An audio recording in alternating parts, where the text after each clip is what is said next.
ingress, egress issues, is there's only one stairway to that area. So we made the decision to sell that building and to move the district court. We have looked at many building opportunities. The vast majority of those other options are north of $3 million, if not closer to $4 million, to either renovate or build an addition to put the district court in. When the ARPA money was pushed out by the federal government in 2021, the county took that money and invested that plus about another $1.5 million in our historical courthouse, restoring the exterior facade on that, restoring the roof. I firmly believe, and you can go online and look at the court docket online, that not every courtroom is used every day. And to me, that's a waste of taxpayer money. We need to fully utilize the space that we have. Once can't fit everything, and by fully utilizing that space, then we can talk about an addition or additional building. But I think we need to do what the commissioners promised back in 2013, 2014, when they bought the old Daily News building, said we're going to move administrative offices to the Daily News building, we're going to put all the courts in the courthouse. And so my resolution will be to move the district court back into the courthouse where I believe it should be. I believe that's all I have to report this evening. Any questions for me? Thank you, Brent. You're welcome.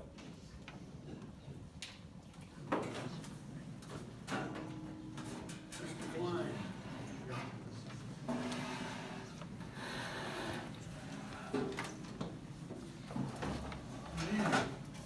County Road Commissioner. Yes.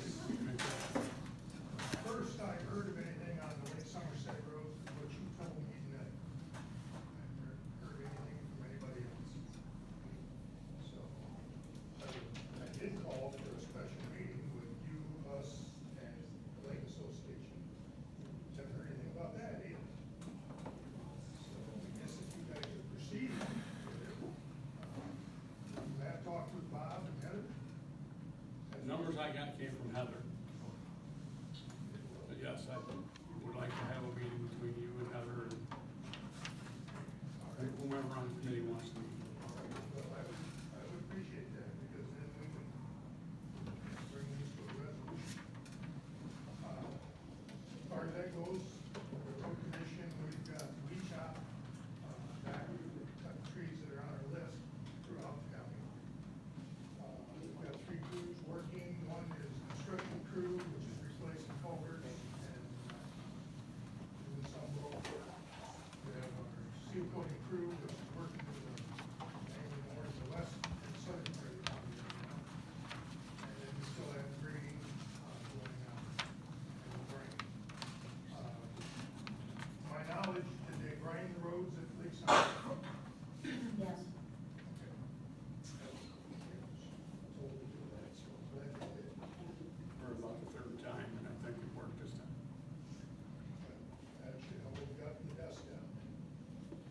As far as that goes, this construction season, we're, going with all the contracts we have with all 18 townships in the county. And plus, we're gonna do some work on some of our primary roads too.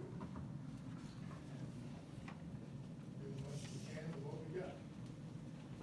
That's my report. Anybody got any comments or anything? On our agenda, we've got the Somerset Road and that might be a I'll stick around for that. contract that we don't have signed. I'll stick around for that. All right, thank you. Mark, if you need help with trees, I'm pretty sure Steve will help you with trees. I think it's 4 guys putting 90 hours. So, yeah, we got trees too. Luna's not here. She did send out as far as planning commission, and then on our, that back here.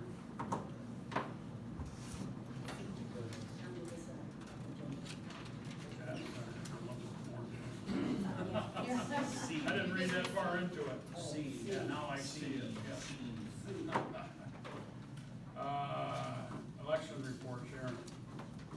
All right, we had our election commission meeting this morning, and for all my inspectors, everything was okay for August 4th inspectors for the precinct 1, precinct 2, and the AV board, which will be across the street in the Burn House. We're gonna block them up over there.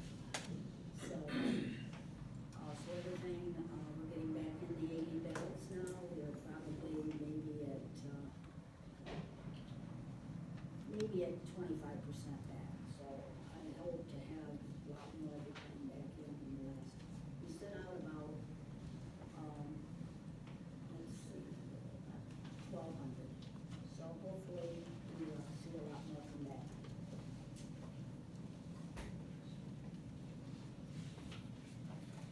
And of course, August 4th is election year for precinct 1 and precinct 2. Any questions, comments on the election? Okay, finance, resolution 2611 and 2526 budget amendments. What's on that? Okay, these are the budget amendments to clean up our 25-26 general fund expenditures to bring our balances to be equal. Going to be now.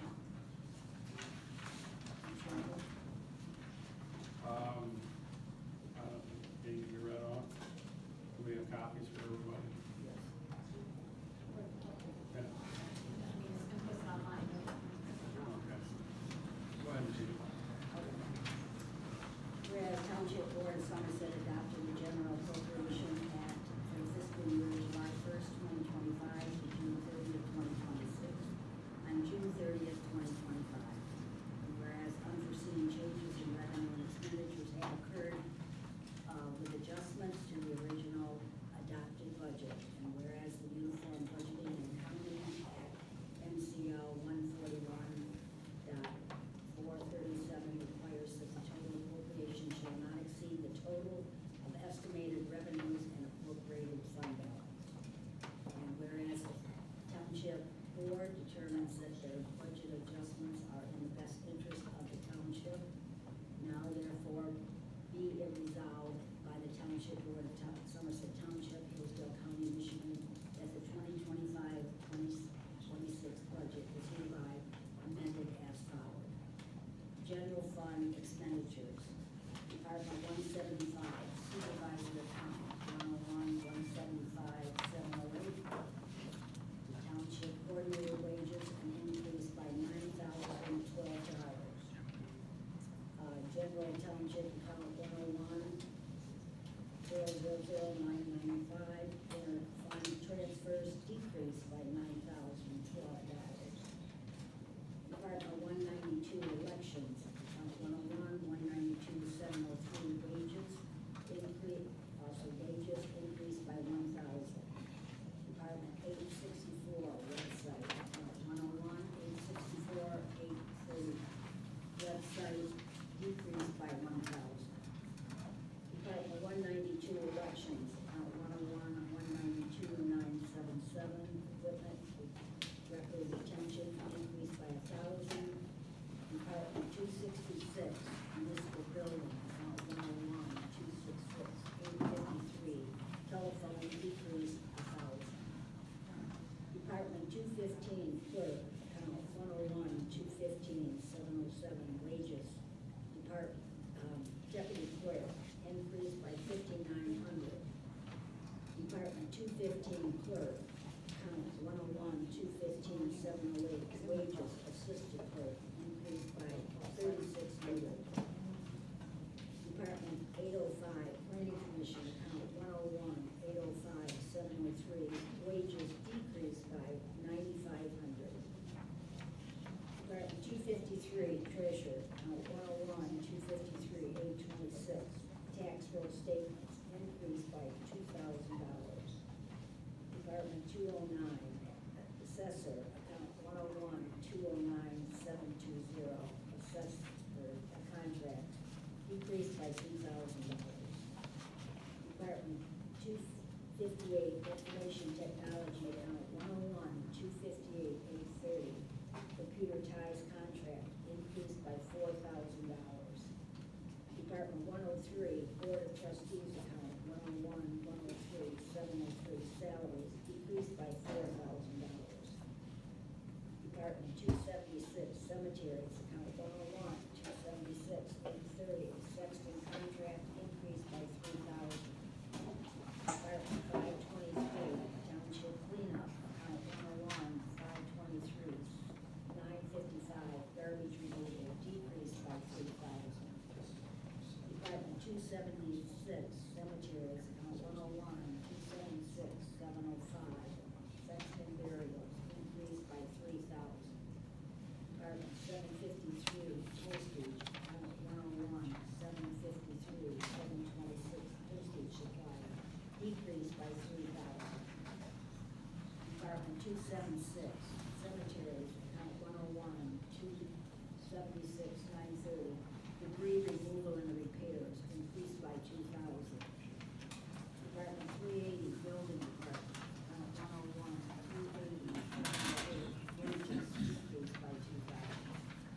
Department 720, fireworks activity account 101-720-774, fireworks program, increased by $1,000. Department 269, Jerome Community Building account 101-269-920, utilities, decreased by $1,000. Department 771, utilities, account 101-771-920, utilities, increased by $6,000. Department 851, insurance, account 101-851, property and liability insurance, increased by $6,000. Be it resolved that all resolutions and parts of resolutions conflict with the resolution are hereby repealed. Excuse me. So, you have to have a vote. This is online, if anybody that didn't hear her, I'm sure there's probably a couple of you back there. You go on our website and print off what she just read. Okay, what's the wishes on the, resolution?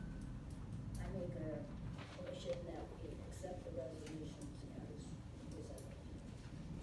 I second that. Motion made, supported.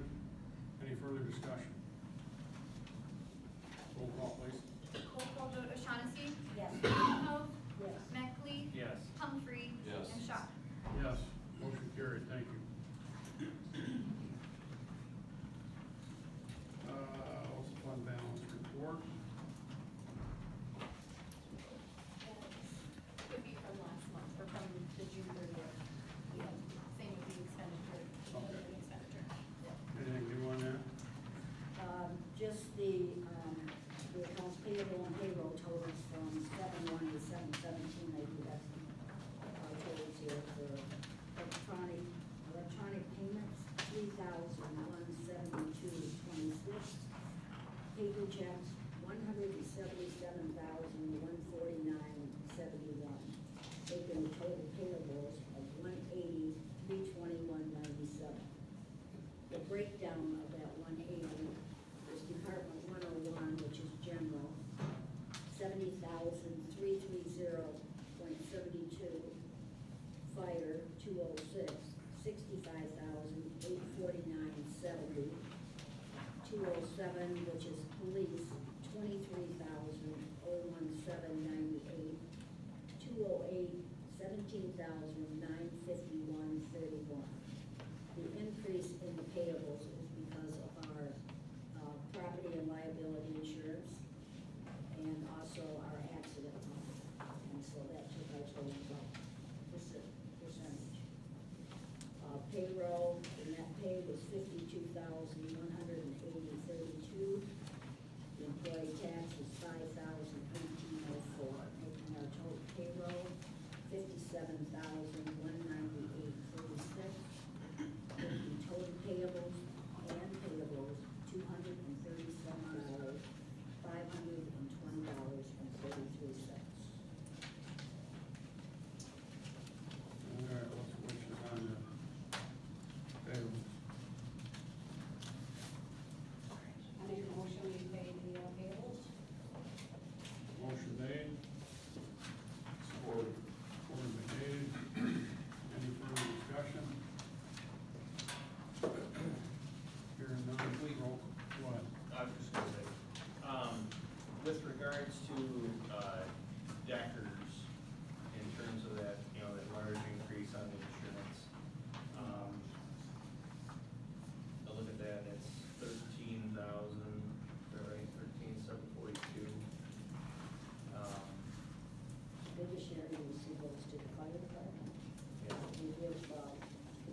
Yeah, yeah, that's the total.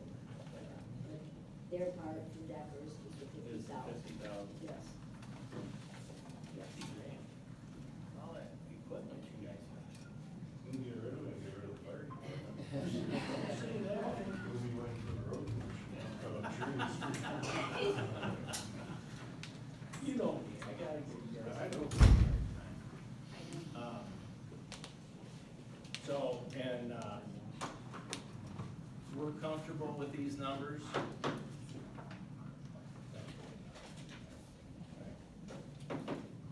all I have.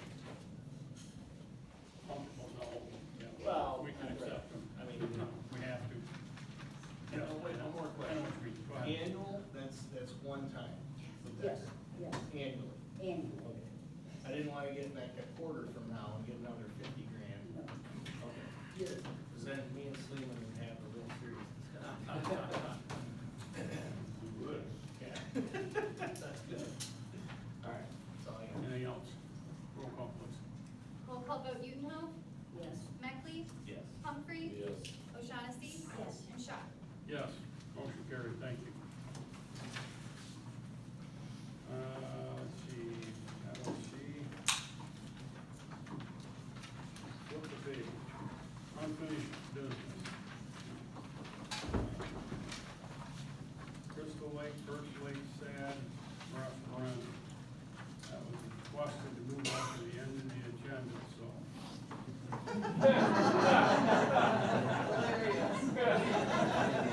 All right, I guess I'm gonna ask where we stand, Lauren.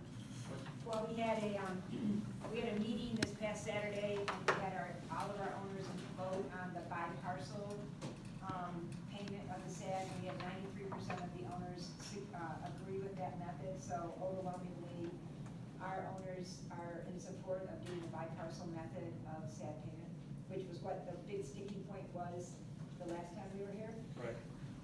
So we're good to go. We got all of our petitions, Sharon has them. We've got the proposals from PLM, we've got the formal budget for the next 5 years. I think we've given you everything from our end so that you can move forward, and plus we're more than willing to help, because we have, the two of the folks were on the committee in the first SAD, so they can help us walk us through it if you need it. We're happy to help, so we're ready. Yeah, Mike, what, do you have their minutes, or they all voted, or whatever it was? I can give you, well, I haven't given it to Sharon for the Okay, first. you'll have to have that, Yeah, Sure, I can give you that. yes. but I do have the petitions that they went around and got from the presidents and for their signatures and that. Yep, you've got all the quotes from the company. What percentage of signatures, yeah? In the letter, it's been a couple, it was 69, anybody? I read 71. 71%. Okay. So Yeah. As long as we have copies of that, have copies of your Yep, and minutes, they're all in Sharon and. we're good. We good? I think so. But I'm only one vote. Okay. Anybody else have any questions? What I have to add, and the cost, is that going to be broke down in different sections now, or is it No, going to be it's the gonna be, same? so it'll be, one cost, but each lake is paying, their, and Anthony and United, it's going to be, the Perch Lake will pay one fee, and Crystal Lake will pay one fee. That's what I'm saying. the Yes, I'm fees- sorry, the fees, yes, excuse yeah, me, yes, that, and then you will collect the money, and then we'll do it as, we'll have the invoices by lake, but you, besides having two different fees by the lake, everything else should be the same, if you just get the invoice and pay them out of that lump sum. So we'll have that all in line, so if the winter taxes come out. Yes, That's all yes. set in for who's on who and. And I think we have a good system, we've really done a lot of lessons learned, whenever you do anything the first time, you really find out what you need to improve. So we have done a really good job of figuring out what our best practices are, making sure it's communicated to our owners, keeping really good records, a good system for to getting you the invoices and keeping track. And as you know, recently I've sent both you and Janet an overview, which we plan on doing it on yearly or twice a year, whatever you want. So you have something that you can keep track of what we have in our records, so you can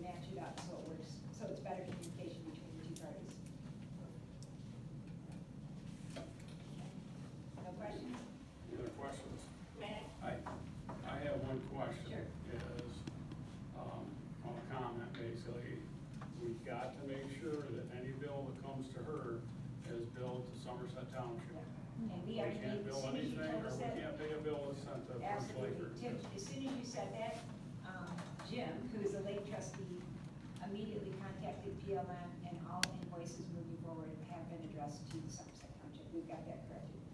The other question I have is, in the first ad, we have so much money that's set aside for the beginning or for administration fees. Is that going to be set the same way this time? And that will be You'll set up have by to the do that. township, yeah, that'll be set up by the township. We've earmarked, we were putting together our numbers. We did put in an estimated administrative fees into our cost, we figured you'd come back and say this is exactly what it will be, but we did a rough estimate of 6,100, which is what you mentioned to me when we talked about it a while ago. Do you have a comment, Jan, or question? Nope. Ma'am? Mary? Yes. I just wanted to mention that when Sharon and I were speaking to Anthony about this, if they have two different fees for the two different lakes, then we have two different sets. You can't have one set of fees for these parcels and one set of fees for those parcels Well, together. yeah, so another way to look at that is that one of the things that we were looking at, I've already talked to Anthony about this multiple times, and verbally, I think I must have spoken with him 4 times, and he never communicated that to me. On top of that, he wanted different rates for people that were on the lake versus off the lake, and that would have all been in one set, so that's not a, that, I think we need to clarify that because I Sure. don't believe that we can do that in one set. I think we can, we have a code that when I put in all the special assessments on the tax bills with a certain code, we'll create a second code. So there'll be an A and a B type thing, and we can work with you on that. That shouldn't be too hard. And plus, this has been planned the entire time, I mean, it's not like. Any other questions? No, just no comment, we'll just make sure it's set up correctly. Yeah. I don't see Let me know if you large found. slow it down. Any other questions from the board? Thank you. Well, board's thoughts here. So, will that be voted on today, or? You quit interrupting us. I'm sorry, I didn't, I thought we were, afraid my husband asked now this time. I think, you know, I've got enough information to, if you guys do or don't, now's the time. We've been doing it Be for 4 set up years. correctly. Yes. That's my biggest thing, you know, it's gotta be, you know, and I think that was the whole premise behind the last meeting was Anthony's concerns. And I very clearly think, you know, you guys have done your homework, you've followed through, you've done what we've asked, which is great, appreciate that. You know, Mary brings up a point where if we're dividing it into 2 lakes, you know, I can see potentially, but there should be a way, if Jan thinks that that can be done, doing an A and a B, you know, I don't have a problem with See it, the but B. anyway. Yeah, that's good. I will entertain a motion to move forward on the First Lake SAD referendum. Do you have anything written up on that? I didn't see one. Okay. Just wanna make sure that, you know, that the 2 codes are for sure that's going to take care of. It will on the tax bill. I know it will on the tax bill, but That's for there is still a question that, you know, it would still have to be 2 sets. If there's gonna be 2 different amounts. We could have a sand crystal and a sand perch. It's If working with Mary. So we would have 2 special assessments. Sure, yes. It's just working with Mary to set up the correct At accounts. least 2 accounts, Yeah. First Lake account, Crystal Lake account. Separate them that way, and when they bill, pay it out of Birch or whichever. I think that'd be easy. Because then you can take the amount that's being assessed from the folks that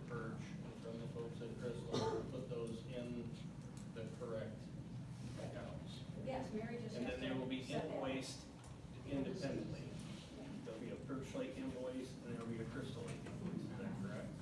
Yes. Okay. Have to be two different accounts. Correct, so that's, I just wanna, and forgive me for beating a dead horse, but I cross my Ts and I dot my Is. And I wanna make sure that we're, correct in doing this.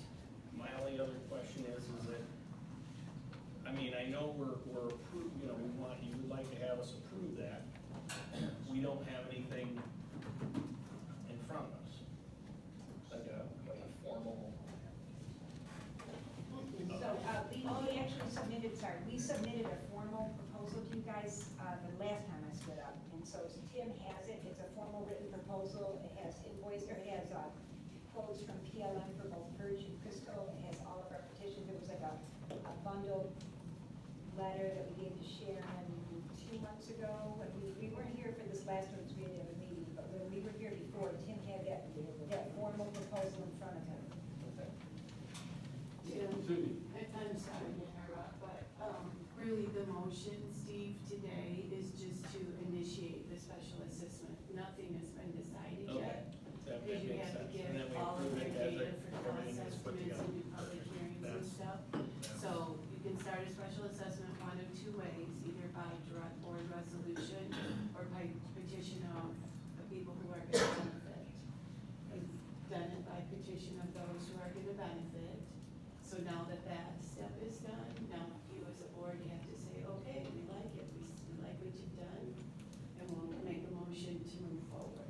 There's still many other steps that have to be done. Now she's gonna charge us extra for me. Right. All right, what's board's wishes? I'll make a motion that we accept the petition of the people, the residents of Perch and Crystal Lakes to create a special assessment district separating the lakes into individual lakes for their weed control program going in for the next 5 years. Motion made. Take your pick again. Any further discussion? What, roll call please. Roll call vote Meckley, Yes. Humphrey. Yes. O'Shaughnessy. Yes. Utenhoe. Yes. And Shaw. Yes.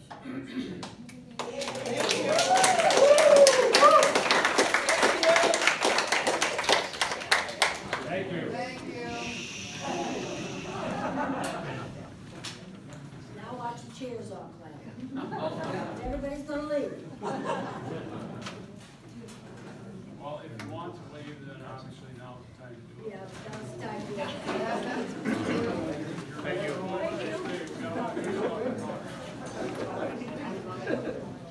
All right, moving on.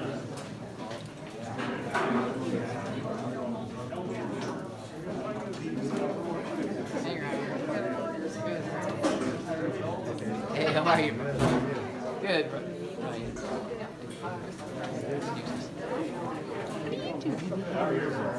Right there. Should be.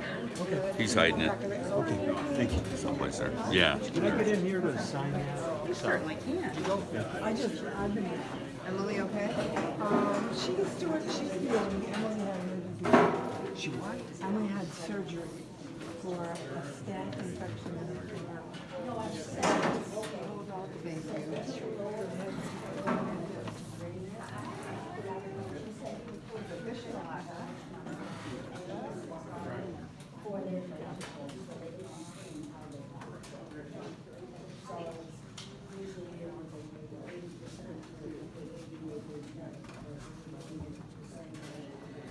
That's the way I feel. I mean, if somebody else feels different, then now it's time to get back to the way it is.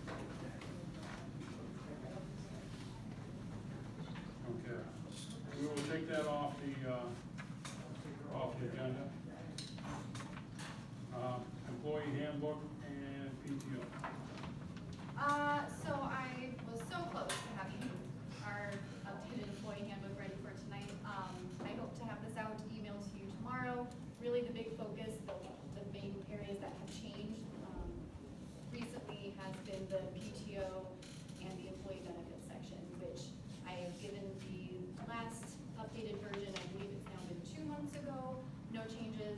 from that revision.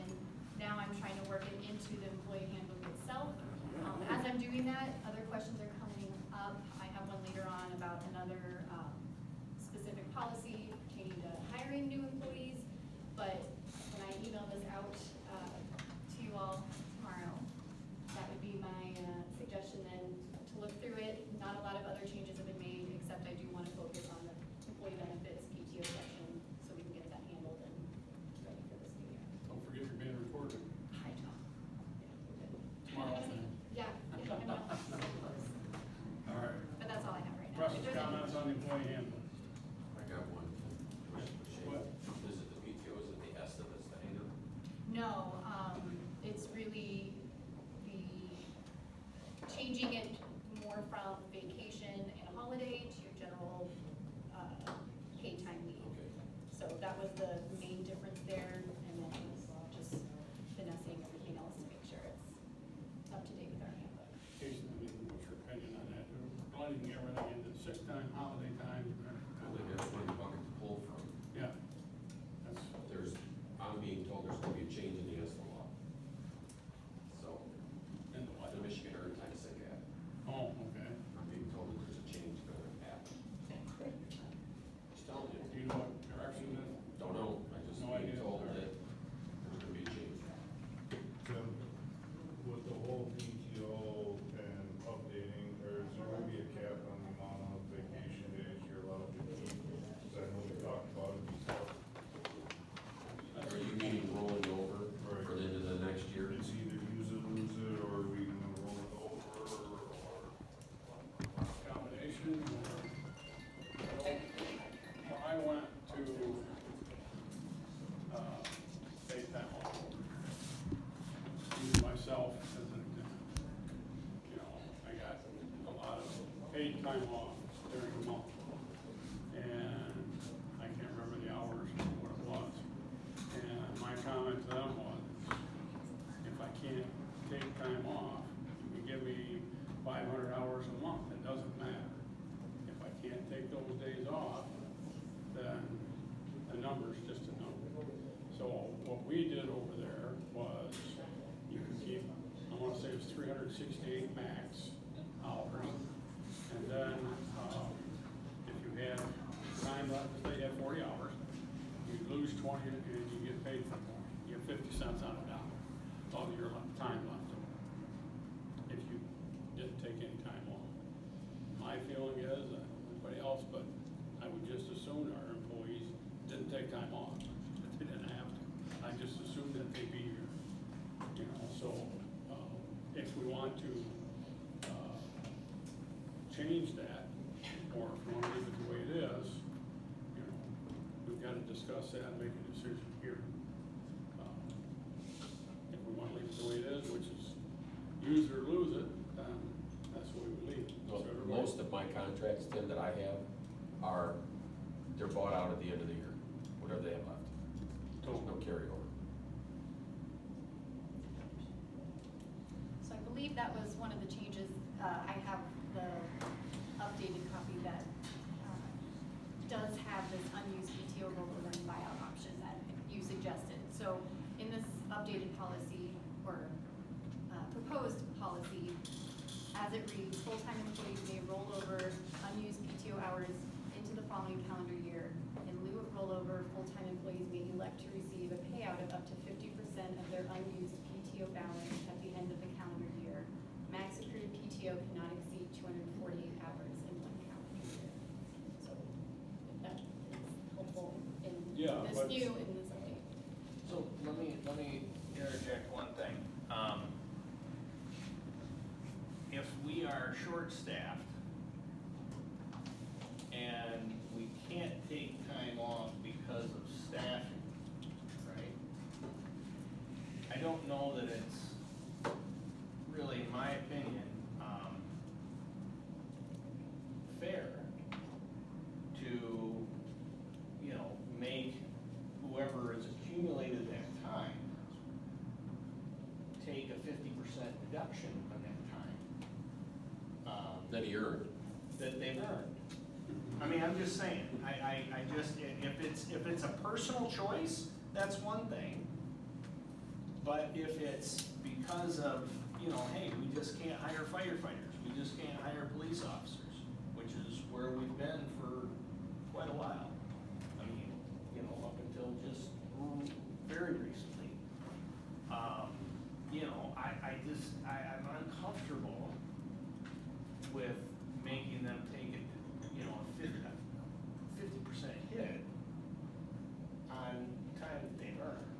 And I don't know that that's right. You know? I don't have a problem with it. I mean, at the end of the day, we're trying to keep people, and if we've got good people that are working, that are, you know, there every day, and, you know, I don't see that there's an abuse of not taking time off. I guess, I don't know, because I've never been a firefighter or a police officer. My thing is, you can't differentiate between, you know, a guy that works all these hours and doesn't take any time off to a guy that has to work all these hours. You know what I'm saying? So, I think I heard you made that comment, but it is what it is. If they don't take the time off, Right. and at July, or June 30, I think that's our, is that when we pay it off, or is it beginning of the year? We went January to December. This is calendar year. Calendar year. We switched January to December. That's right. So on December 31st, if Zach's got 30 hours, then we pay him 30 hours on January 1. Right, and that's a taxable, just like they're getting paid regular hours, correct? Yes. And that's the way that works? We putting that crap in there for I'm good with that.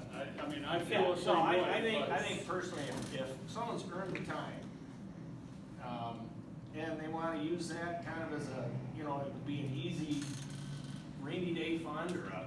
Christmas bonus? Or what, yeah, whatever. You wanna use it for a vacation, cause you know if you put it in your bank account, you'll spend it. Sheriff's Department would be the same thing on the contract, but it was for sick time. Next month, they buy back at a certain point, you're not allowed to carry so many hours, so they same thing, contractually, it was bought back.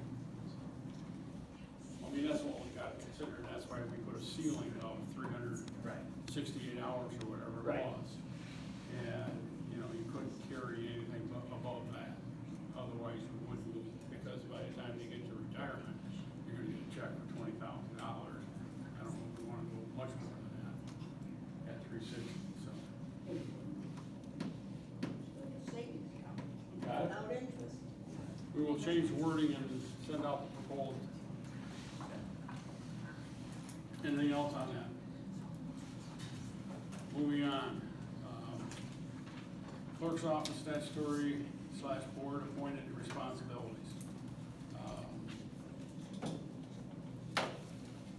And the treasurer's office, so this is where I said there might be a chance that you can go into closed session. And we're gonna offer the opportunity. And if we don't want to, then we'll move on.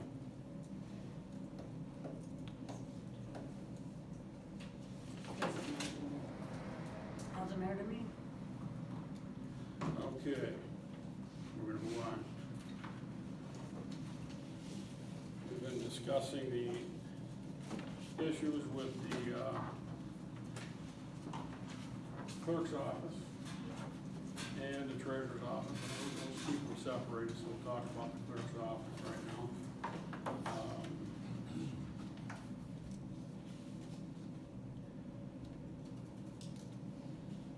I think it's been stated here quite a few times that by me and others that we can't trust the numbers coming out of the offices. This report, for those of you who don't know, Cindy, the one who spoke up about the special assessment, she's an expert in,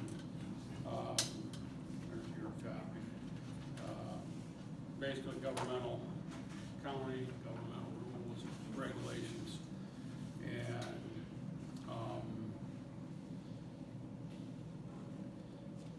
tell you what, I'm gonna read the first page, and then somebody else can pick up on the second page. Well, you do that if you would. This is, following my initial consultation in November of 2025 and subsequent field work in January and July 2026. I am providing this formal update regarding the township's progress toward financial compliance. The primary objective of these reviews is to ensure the township strictly aligns with the Michigan Department of Treasury, Uniform Accounting and Procedure Manual, and the Uniform Chart of Accounts. While the clerk's office has made exceptional strides towards this goal, critical accounting and reporting deficiencies remain within the treasurer's office that require immediate board attention, clerk's office and budget cleanup. I want to formally recognize the excellent progress at the clerk's office following January meeting with Deputy Clerk Mary, who demonstrated a strong command of municipal accounting principles and significant corrections have been successfully implemented. Budget alignment. The budget has been thoroughly cleaned up and is now structured under the appropriate UCOA, which is the Uniform Chart of Accounts. Monthly reporting review and expenditure reports are now present to the board monthly, exactly as mandated by the State Department of Treasury. The township is now in a much stronger position regarding its budgetary oversight thanks to these efforts. Remaining areas of concern, the treasurer's office and reporting. Despite the progress noted above, my field work on January 7, 2026 revealed several critical internal controls and statutory reporting methods are still incomplete and are incorrect and incomplete. Because I was unable to speak with the treasurer directly during my last visit, the following issues must be addressed. Non-compliant financial reporting. The treasurer's monthly report still fails to meet the basic municipal transparency standards. Combined reports.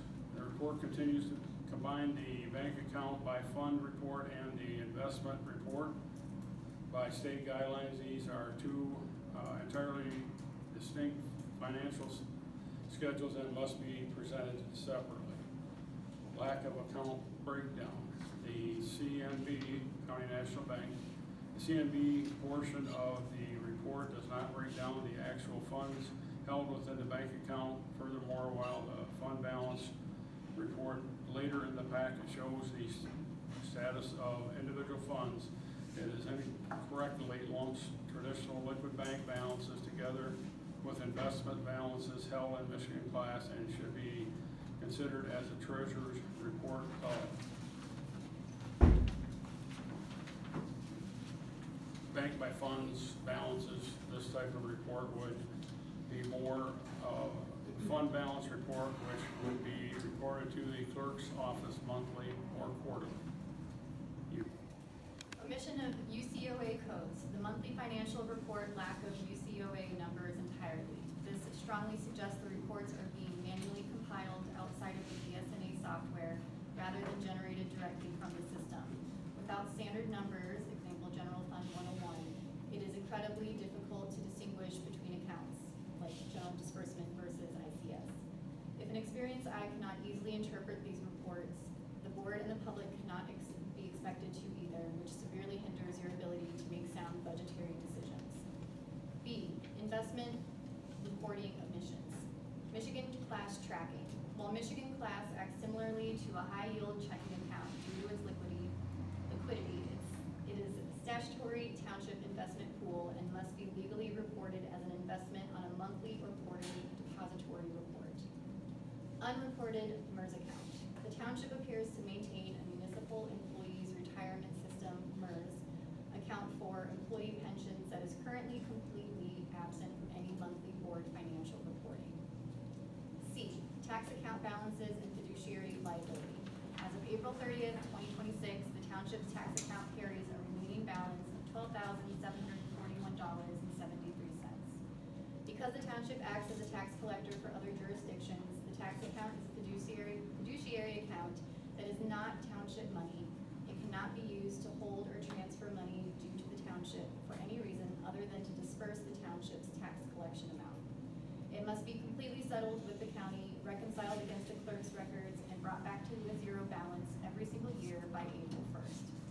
It remains unclear if the current balance has been properly reconciled. Out-of-balance fiduciary accounts create severe statutory compliance issues and can expose the township to significant legal liability. Number 3, professional recommendations and next steps.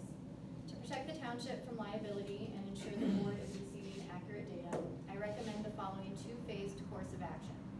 Recommendation 1, targeted hands-on workshop, immediate. The board should authorize a targeted working session where I sit down directly with the treasurer, the clerk, and the respective deputies and staff who work daily in the BSNA system. Objective, walk through the specific journalizing, fund transferring, and month-end bank reconciliation processes. Goal, to ensure the treasurer's office fully understands how to utilize BSNA software to generate compliant, independent reports that reflect accurate cash and investment positions. Recommendation 2, forensic audit escalation, contingent.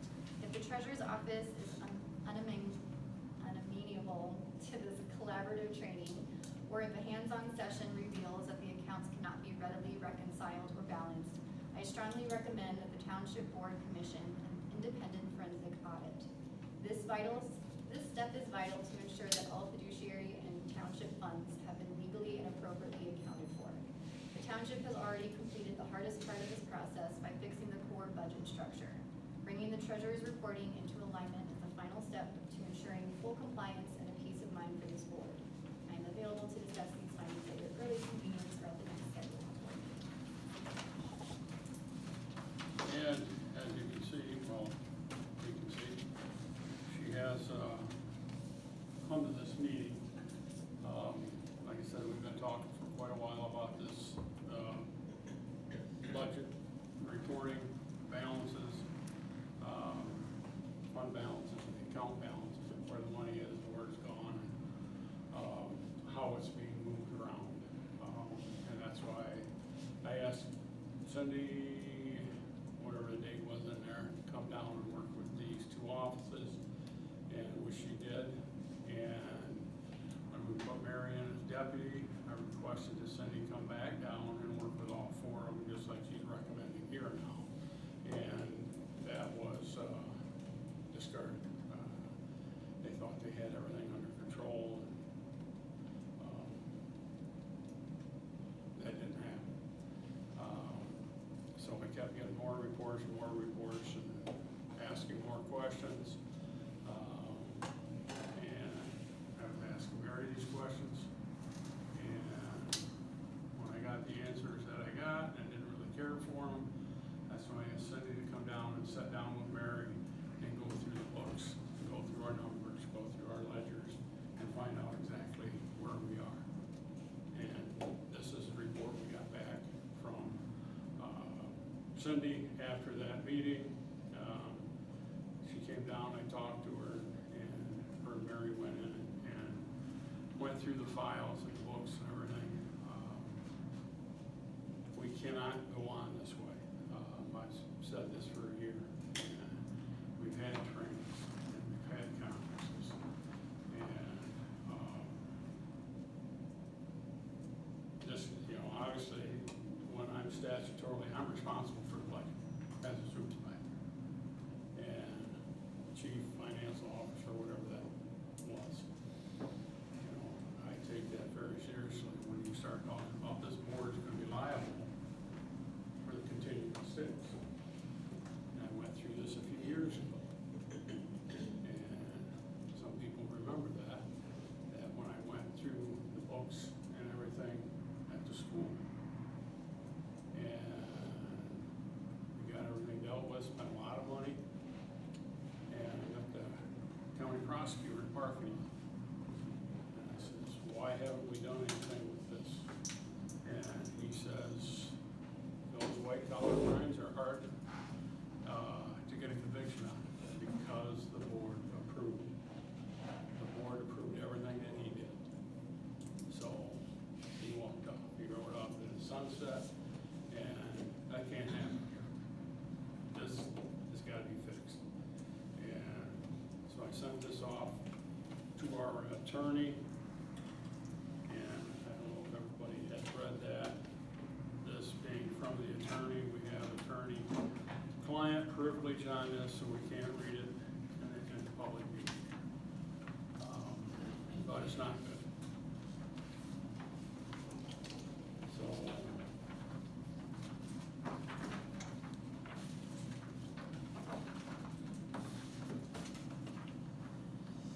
If board members want to read through that, then I've read it 2 or 3 times.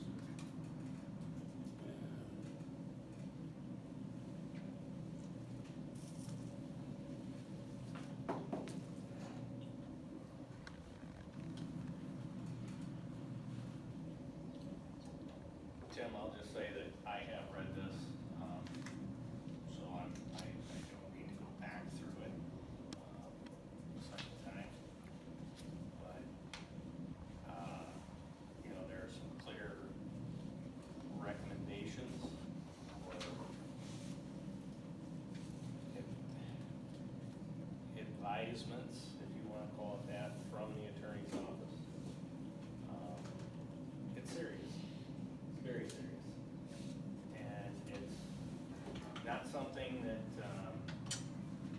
we talked about this, as you mentioned, Tim, you know, this is now 2 years. We've had a year where we knew people were in a learning curve and were getting their offices in order. I believe it was about this time last year that we raised some serious questions, if I remember correctly.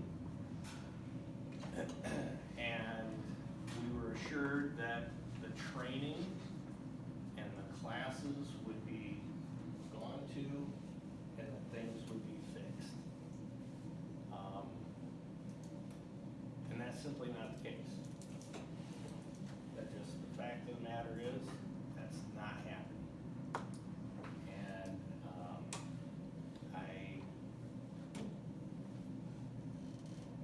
from my perspective, if I, as a trustee, I'm not in this office every day. The 4 of you are here more frequently. David and I, as trustees, are not here now.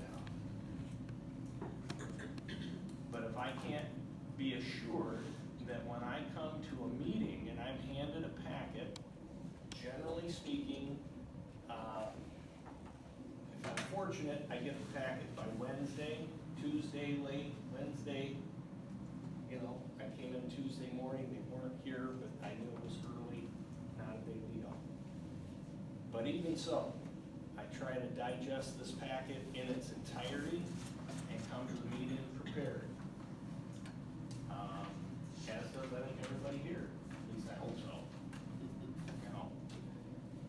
But if I can't, it would take hours to go through every single payroll report, every single check report, every single ETF or EFT report.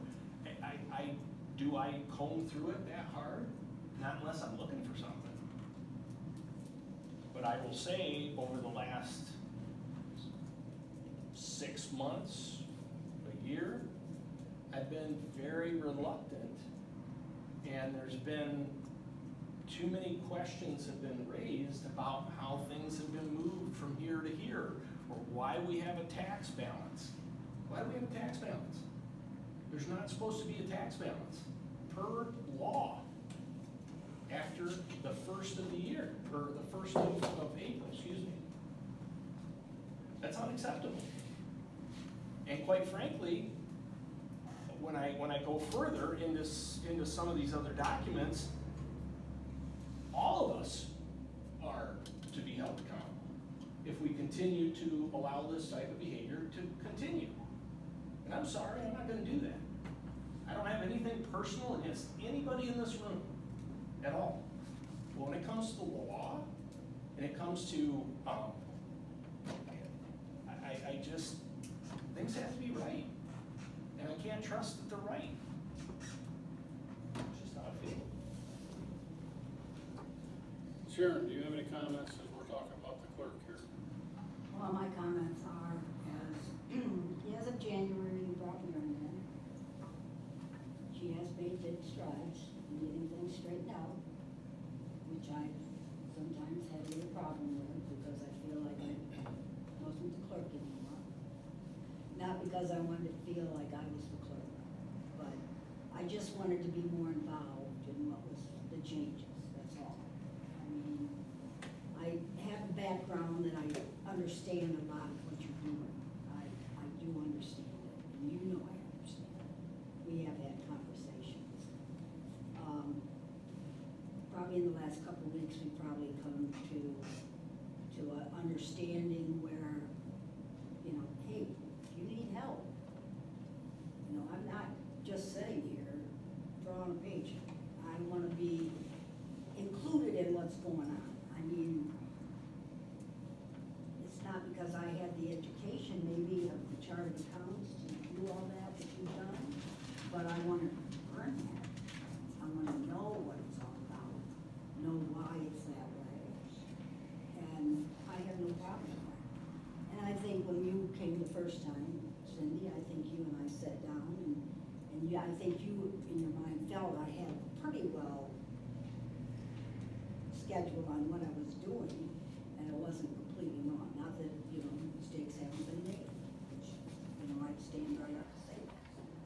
But to feel that, you know, the clerk's office is really the last point. And if I don't understand, you know, but a lot of this, of the treasurer's department, I didn't understand a lot of this. You know, you've made me aware of a lot of it, and, you know, whatever comes out of that office, it's gotta be, when it hits my desk, it's my butt to come to this board. So I wanna pray too. And I'm not afraid of training or anything else, whatever it takes. I mean, yeah. Hey, after the three of us met, Shana and Sharon and I met earlier today. And, excuse me, Shana and I had a conversation after that. In light of what we talked about last month, about the statutory duties of the clerk and basically the assigned duties. When you ran for clerk, you had knowledge of what that job entailed. And you and I had a conversation before the election, before the petitions were signed, and I just point blank asked you, can you do the job? And you said yes. And I said, I wanted to support you, but I fully agree with promoting from within. So deputy clerk, yes, you should work your way up to the clerk. Not always, but yes. And I was satisfied with, I guess that would be the term I would use, with our conversation today. When we had that, and I'm thinking that I would like to take what your responsibilities are statutorily and what your duties are through the board, township authority, whatever you want to call it, and what Shane has been doing, what I've been doing, and maybe we can blend that and to make sure you can help out in other ways. I don't want to get slapped too hard for saying this, but you cannot physically go out to the cemeteries and walk down and chase down the trees and all that stuff. We know that. But you can do the sandbox. You can enter the names. You know, this has all got to be done. So if we can get all of this done and everybody work together as a team here, you know, I'm good with that. And, you know, obviously you're the clerk. We know that. We had to take the steps that we took to get where we are today in the clerk's office. And I think the report that we just read proves that we were taking the right steps, and now you and Mary are gonna have to continue to run that office and keep it going. And I'm gonna suggest that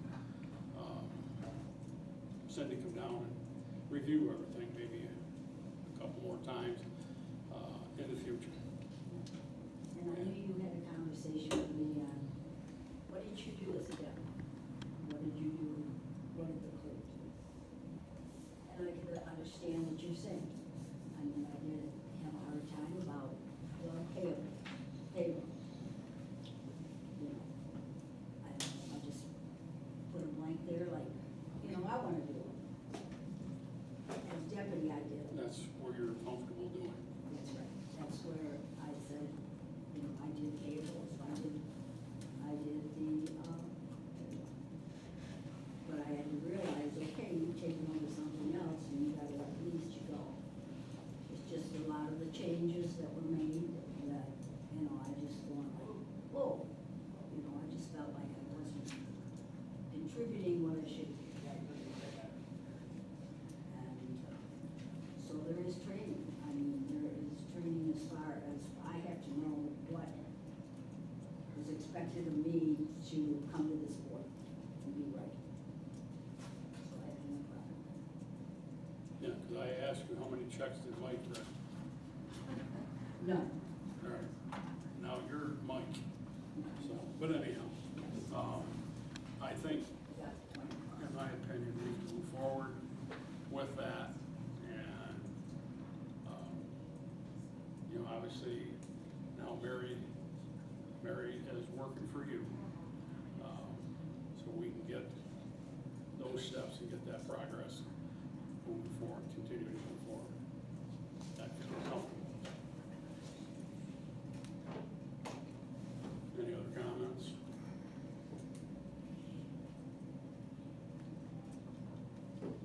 We will have something, Shana, we'll have something written up.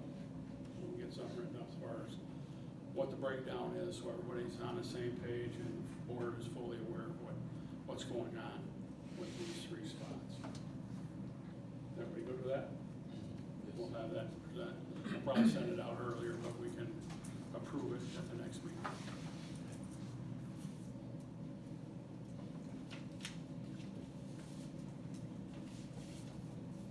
Anything further on the clerk?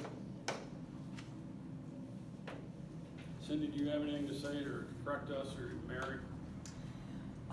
Yeah, so I just want to say, you know, like I said in the letter, I do commend the clerk's office, and I will give kudos when we get to the treasurer's office too, but from when I first came here, a lot of misunderstanding has been cleared up, but, you know, it just seems that because, like Sharon just said, so many things needed to change. I can see how that would affect her in terms of, well, what is then my authority here?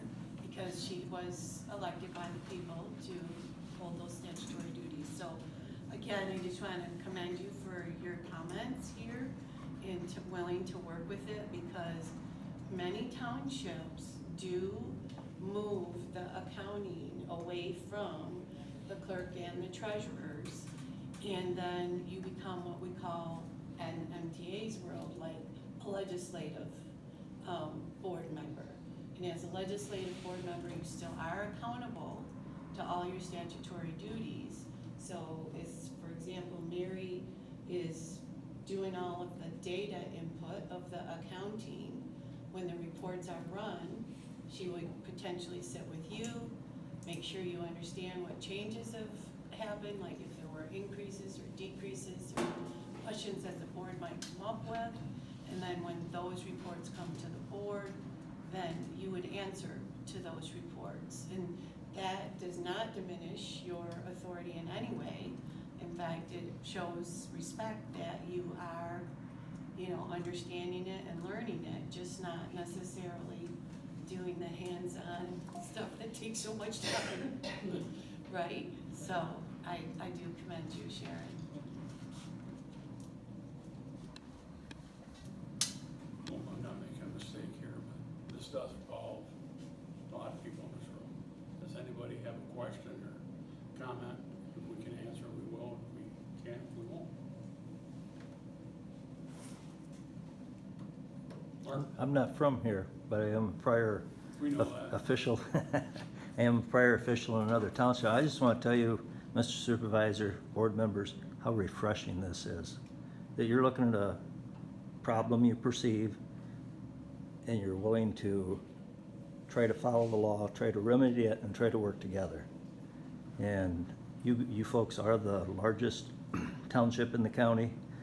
You may become the shining example of how a township ought to be run.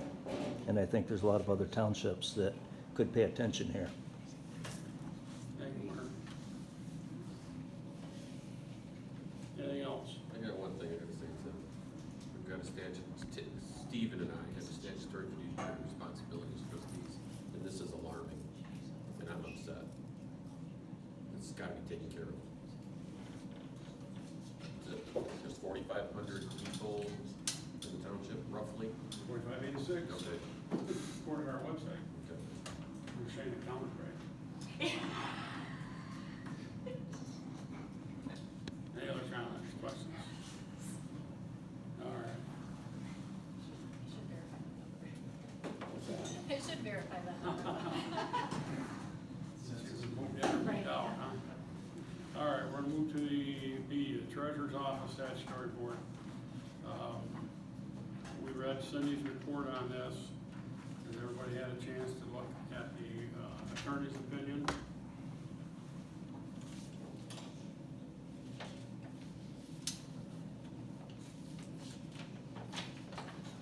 On the treasurer's office?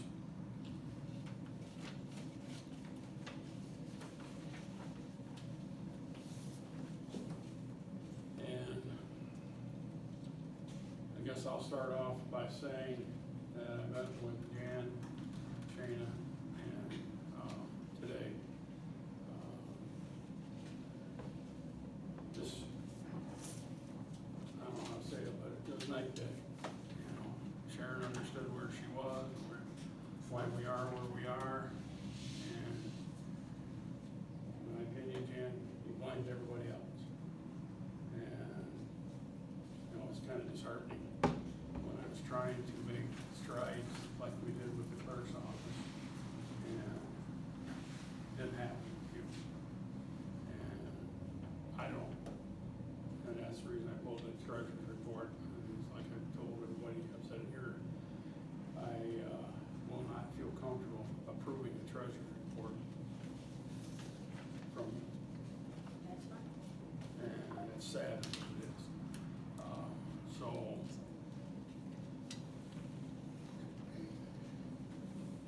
it makes me nervous, the fact that, like I said, you know, the budget stops here, everybody else has got their input. My statutory responsibility is the budget. And I've said it before, I just can't trust the numbers. I'm hoping that I can now out of the clerk's office. They've got the brunt of the work, but it's like the question Steve just asked. You know, $12,741.73 in a tax account. And we've explained before that that should be zeroed out. I wasn't aware of the April 1st date. I thought it was July 1. So now we know it's April 1st, but we're setting it July, 16, and there's still $12,000 in there. And something's wrong. And we talked about the, we still have that money. And we know where that is. Because their account isn't, where it should be. You know, there's all these questions that float around your office that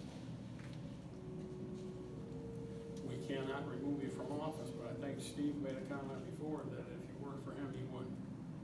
And you were locked in there until 2028. That's right. Elected position. Pardon me? Elected position, elected by the people of this township. There was no treasurer running at the time, nobody. I was pushed by several people, Sharon Grush being past treasurer, gee, you got to do it, there's nobody else that can do it, you know, part of the job, blah, blah, blah, blah. Okay, I'll help you guys out, no problem. I supported you running. And all I get is, you know, a lot. So, let's go through each one. Treasurer's Office, A, non-compliant financial reporting. These are treasurer's reports from 2022, 23, 24, 25, 26. Done by two different treasurers, pretty much exactly the same. So this was never a problem when Sharon Crutch was doing it. That shows all of this stuff lumped together, and Cindy and I can work on this, when we work together. Just pointing out the obvious, so I'm coming in here new, let's follow the old footprint, let's do it. So I follow that trail. I see now, it's not right. Great, I can make it right. If I had Cindy come and sit with me for a day, I'm sure the office would be cleaned up like that. She did. She did not work with me for a day, Tim. She was with me for 2 hours. How long was she with Mary the other day? She wasn't doing anything except for taking numbers. She wasn't telling Mary how to do her job. Okay. So, anyway, I think these are easy things. Non-compliant financial reporting, okay. The investments are with the bank. Pretty easy to separate those. I can do that. Following these old report examples, Sharon never did that. Why didn't you guys bring it up then? Why didn't you have a canary then? Same reply. You didn't We know. had Cindy come down and go through your operation. She says it right in the report. Yep. I'm just telling you that this has been going on, reporting this way for years and years. I'm gonna be glad to separate it. You think it would take me 2 minutes to say, here's investments and here's banks? Easy. Mary came in and said, we gotta do the new UBC codes, officially, the UCOA codes. They're supposed to be 12 digits. We've used 9. She says, I gotta work on this. It's also important. We were supposed to do this in 23, we haven't done. She's been working on that since whenever, and Are we, there was no. are we doing my employee there was no evaluation here? conversation. No, There's- I will go into closed session if she's gonna continue, but I've told you about this before, Tim, I'm not doing it again.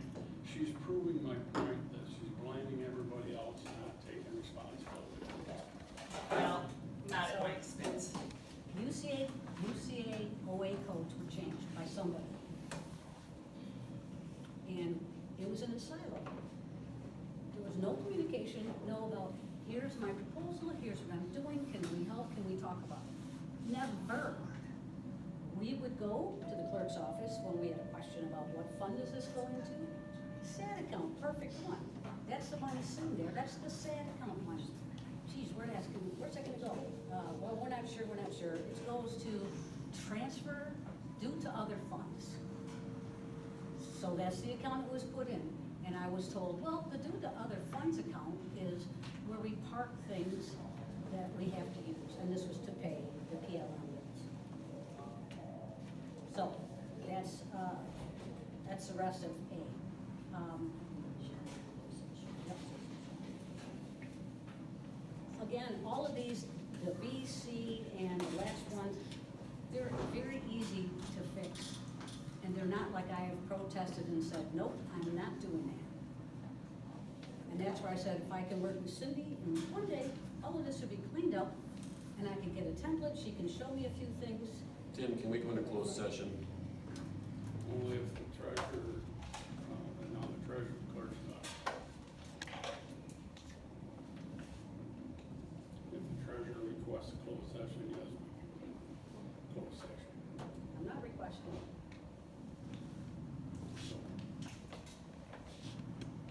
Speak your mind. Well, I'm just gonna say this, you make light of all this, and you really are very, very, I'm really quite, fascinated with the fact that you just think that this, because it was done for years and years, that makes it okay. It's not okay. Clearly, it's not okay. You have a fund balance of almost $13,000 in an account that should be zero, that is money that comes into this county or to the township and then back out, period. And you're saying, like real flippant, will that be easy to fix? Easy to fix? Why isn't it fixed? Because someone in another office would not confirm the She has correct nothing to counts. do with your, no, Yes, it does. I have to- no, what's the excuse UC me. what's I the know enough, UCOA I know number? enough, I said the gloves were gonna come off. I know enough to know that these two offices are separated. Cindy, please help me out. Is that correct? They are separated for a reason. There should be no reason for the treasurer's office to come to the clerk's office to say, hey, is your number what my number is? I need to know what your number is, because I gotta balance my number. That's a bunch of baloney. That was not what I was saying. I'm Well, talking- that's what it's coming, that's what I'm It's saying. called a UCOA code, okay? They are the GL numbers, and I'm sure you know what that means. So, as I said, there's 9 digits, each bunch of departments, et cetera. So Mary said, I'm changing them all to 12 numbers, because we're supposed to. But Jan, let's get off of the 12 numbers because, just to clarify with the Uniform Chart of Accounts, when it did upgrade, I don't know, 4 or 5 years ago now, they did expand the numbers from 9 to 12, but usually it's just larger townships that use the 3 additional, and all the 3 additional would do is give you like another level of breakdown for maybe like transparency, detail for transparency reason. So So the 12 regardless are of not whether, necessary. they're not necessary, but even if you were to put them in to the software and put all 12 in and always make the last 3 0, 0, 0, because you're not really using them, Right. no harm, no foul. So I don't, there could have been a time or two when I was looking at some of the, they probably maybe were new uniform chart of account codes that were made. If she did decide, Mary did decide to use the last 3 to make it 12, it was more about just so we know that this is cash or a check. So that's not really like changing a fund or anything like that. It's just giving it a little bit more detail. So I don't think that her cleaning up the uniform chart of accounts, because we did know that right from the get-go when we looked at the budget, that it was messy in terms of uniform chart of accounts. And so that, I think, is what she has cleaned up from what I've observed. They look relatively good now. You're right, I did notice a couple that were 12, but again, that's kind of irrelevant to what we're saying here. I think, so that we don't get into the he said, she said kind of things, is that one of the things that I want to distinguish when we're looking for help to learn our jobs or to do things correctly is that, especially, it's a good thing for your township, you do have somebody that knows a lot about accounting, which is Mary, okay? And so, even though she hasn't really worked in governmental accounting, she still has a good grasp of that. So, if she recognizes that something in the treasurer's office needs to be rectified, because it's throwing her off from balance or throwing her chart of account numbers off, then her coming in either training or showing you what needs to be changed is perfectly acceptable. That would not be blending a bad internal control, because Mary would not have access to that side of the software and couldn't make those changes herself. It would be more of a communication thing where, I think it will be helpful going forward if you're more open to her suggestions and not trying to find like, well, I don't recognize this uniform chart of accounts number. Irrelevant. That's really okay. It is what it is now, and we know we're both on the same page of what it is. So you've changed it, I'm gonna change it too. Yep. And we move forward. That's where I'm trying to get out of the silo relationship that's in this township, that we're trying to work as a team. Yeah. Work very well with, lots of teams and. And I think we've seen that very nicely in the clerk's office, but it's been a little bit more of a struggle in your office. And I think that's what's frustrating your board, because, you know, I did tell you that you needed to present a report by bank and by fund within that bank. So when, like in my letter, when I mentioned, what is it, CBT or ID? CME. Again, anybody in the public know what CME means? I had a hard time, I've never seen that. It could be the name of the bank, like a shortened abbreviation, but that's what we're talking about when we're talking about reporting to the board and the public, to give them more clarity about what all these acronyms are. So anyway, so let's just say the CMB account. Okay, so let's say that is the general fund account, because there's also a line item for general fund. So that general fund, or CMB, is a pool of money in this bank. Let's say it's Huntington, right? So what we wanna know is, of that pool, how much of that pool is for parks and recs? How much of that is for the roads? How much of that is for police or fire or whatever? And then we get a final bank balance. And then that bank balance by those funds have to be reconciled monthly. And we talked all about this, and I think you do understand that concept. But we didn't really see the reports moving that direction. And maybe it's just because, like I said, the report looks like it's not out of BSNA. BSNA would generate a report like that. And so, yeah, so it could just be like a learning curve, right? So I think the frustration coming from the board right now is that this process has been going on now for, I don't know how long I've been with you, 6 months maybe or more. And we haven't made a lot of progress yet in the clerk side of the office. And so, or the treasurer side of the office. So, and I do agree with you. I have spent many hours with Mary because there was a lot of work to be cleaned up there, which did neglect you doing that. But I also said you could reach out to me at any time. I could have come back and spent those same hours with you. And I know you and I have talked since this now having this board meeting tonight.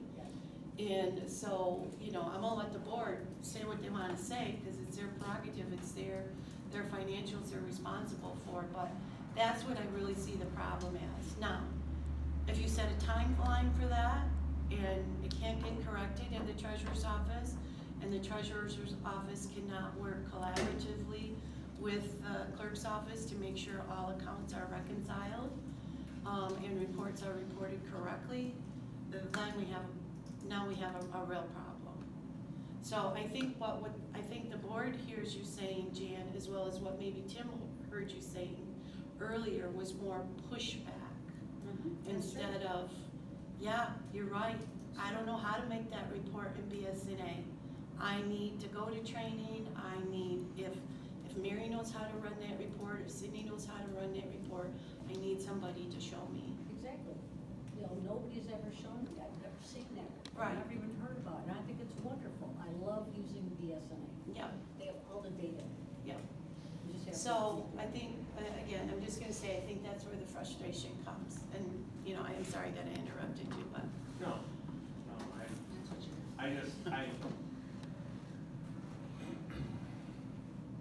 It's how much more time do you wanna give and? well, I just don't like the attitude of, hey, you know what, everything's good, everything's fine.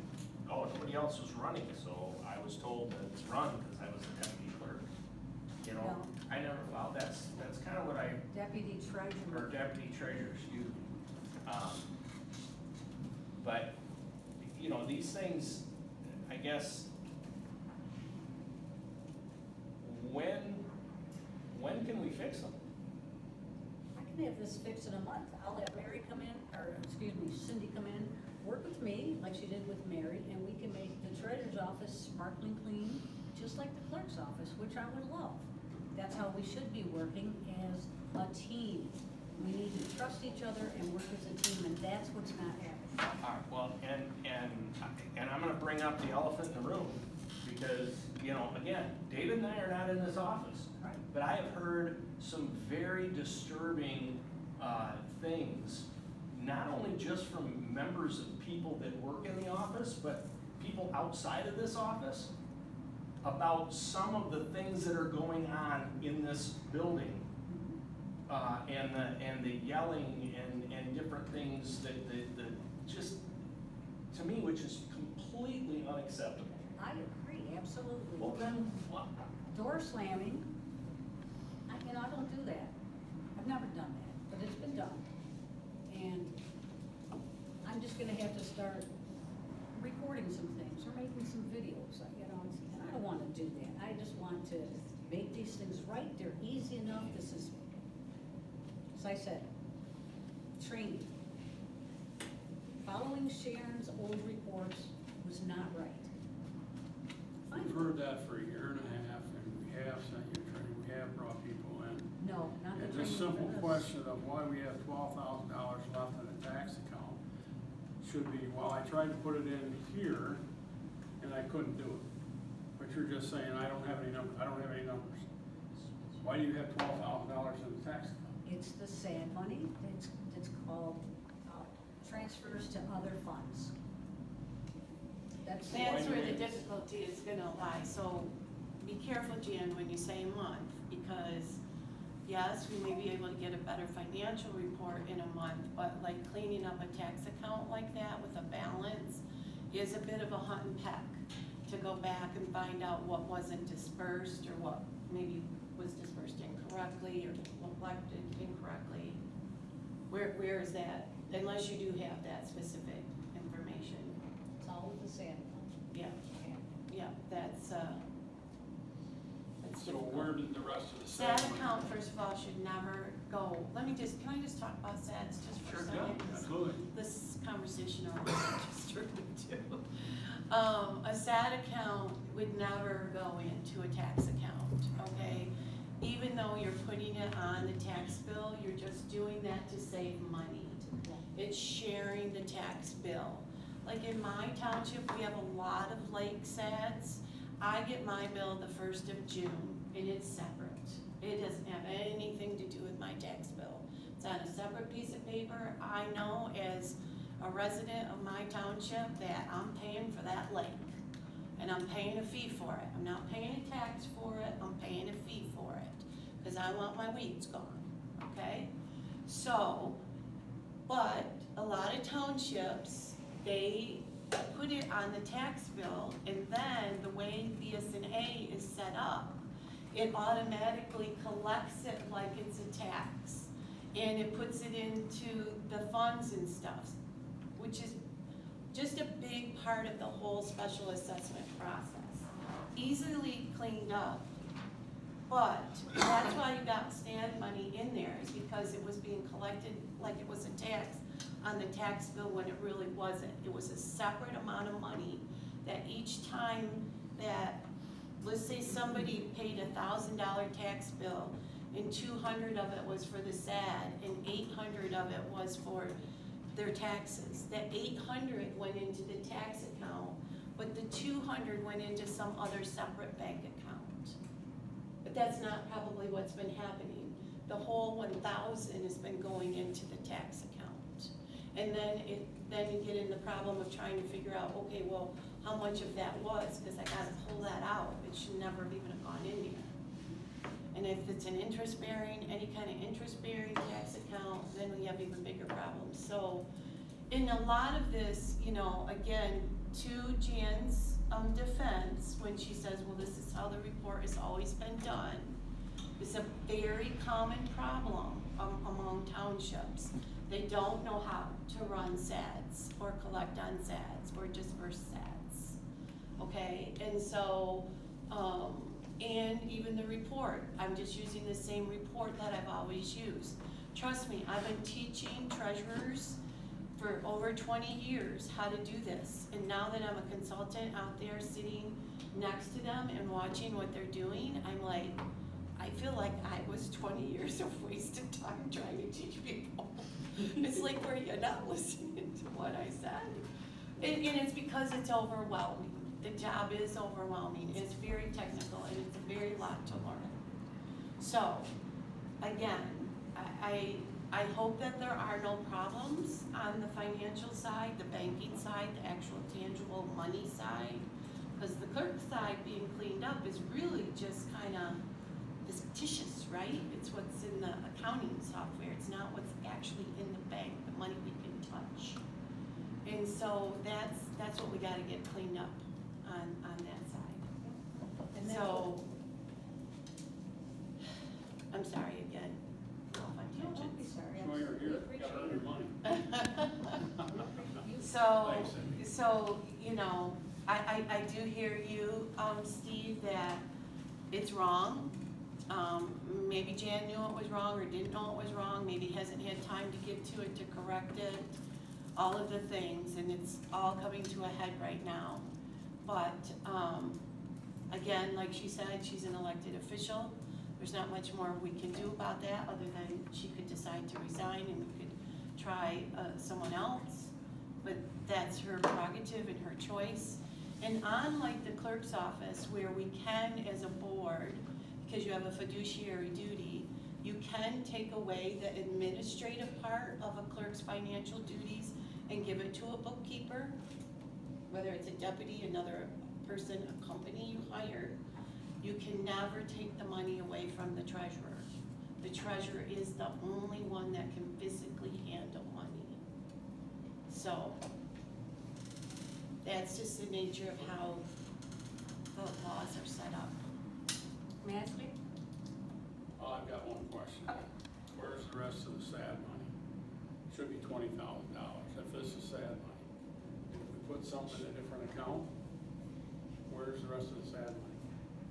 We'll have to go and find it, because bills, as you heard, PLM sends in bills throughout the year, and those are paid by the clerk's office. So I have no idea how many PLM bills that they have paid and for what amounts. Have you paid any this year?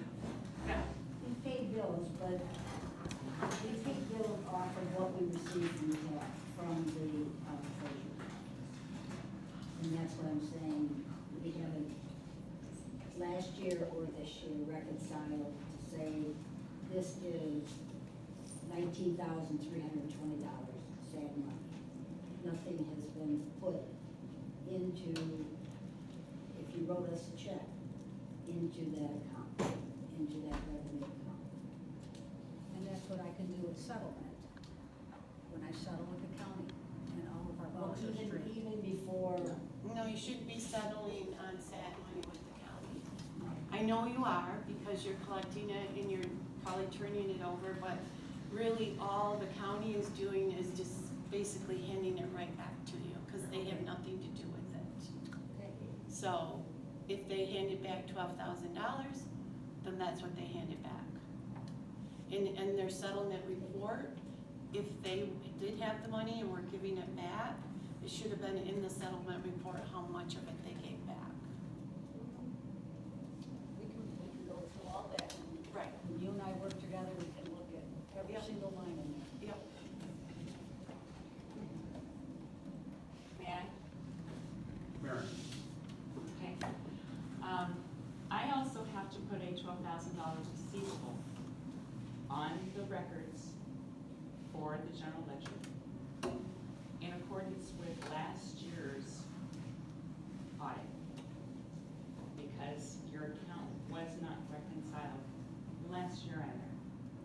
And there were, as we know, several things that happened.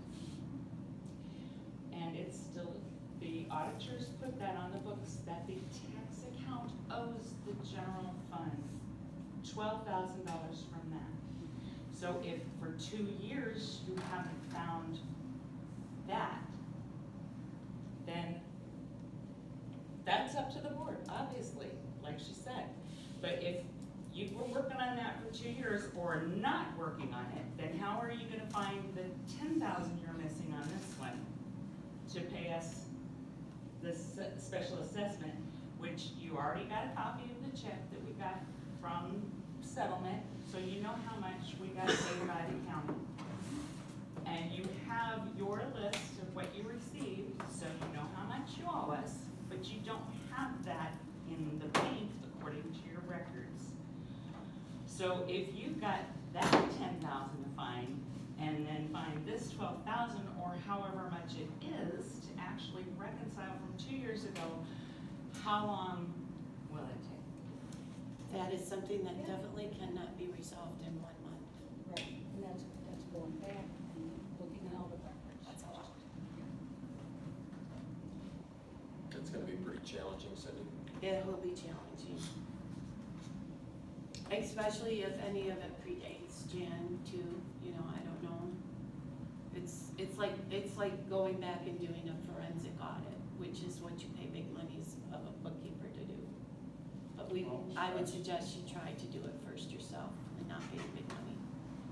I'm That's really gonna be cheap. my next question. Do we do a forensic audit? Checks? everything?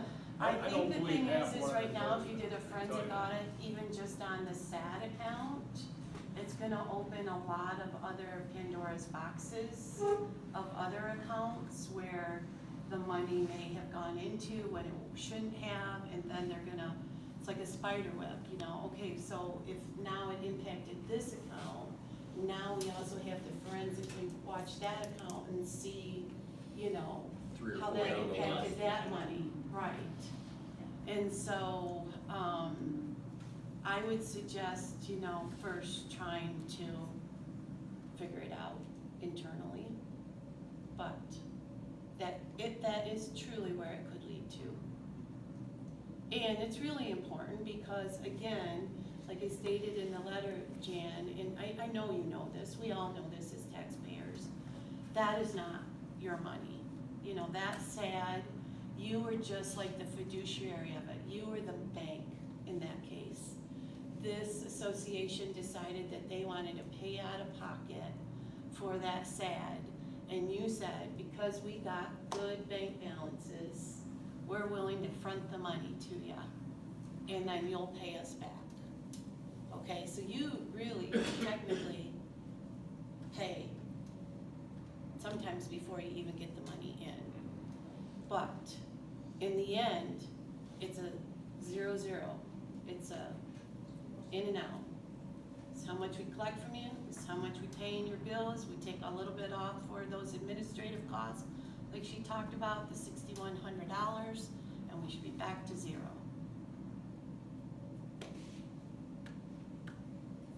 Again, unless for some reason they were in some kind of tax, you know, interest-bearing account, that can throw things off. Interest is one of the easiest places to forget to record, you know, and over years can add up. Again, I think working as a team and trusting each other is the biggest challenge. What's that, Mary? I'd have to agree. I think Mary feels a little challenged because I believe she, you know, there's always 2 sides to a story.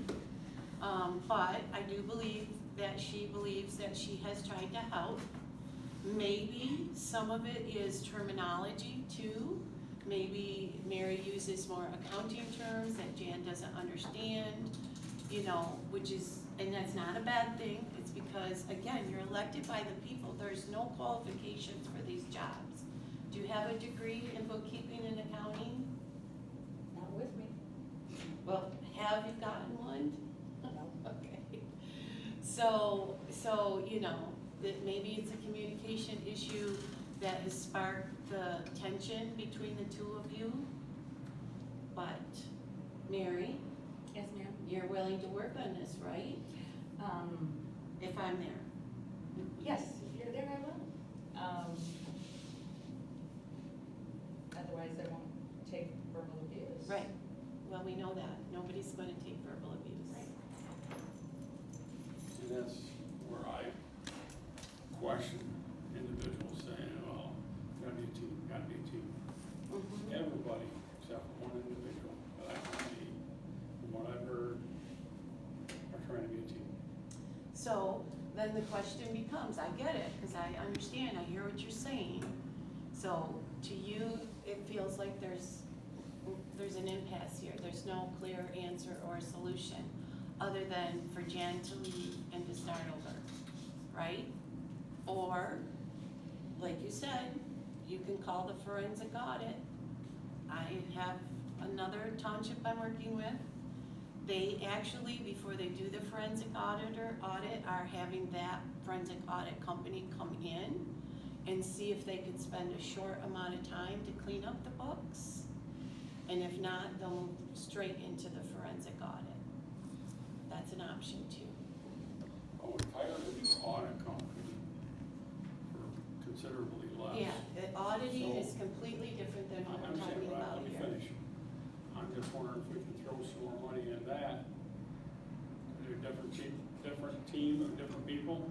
No, and that's a conflict of interest. What do you mean?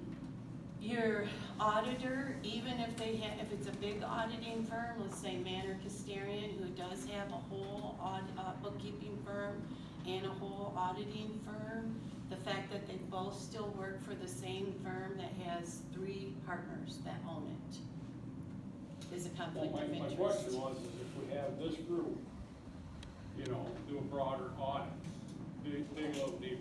Can't do No, that. Okay, all right. audits will never catch this.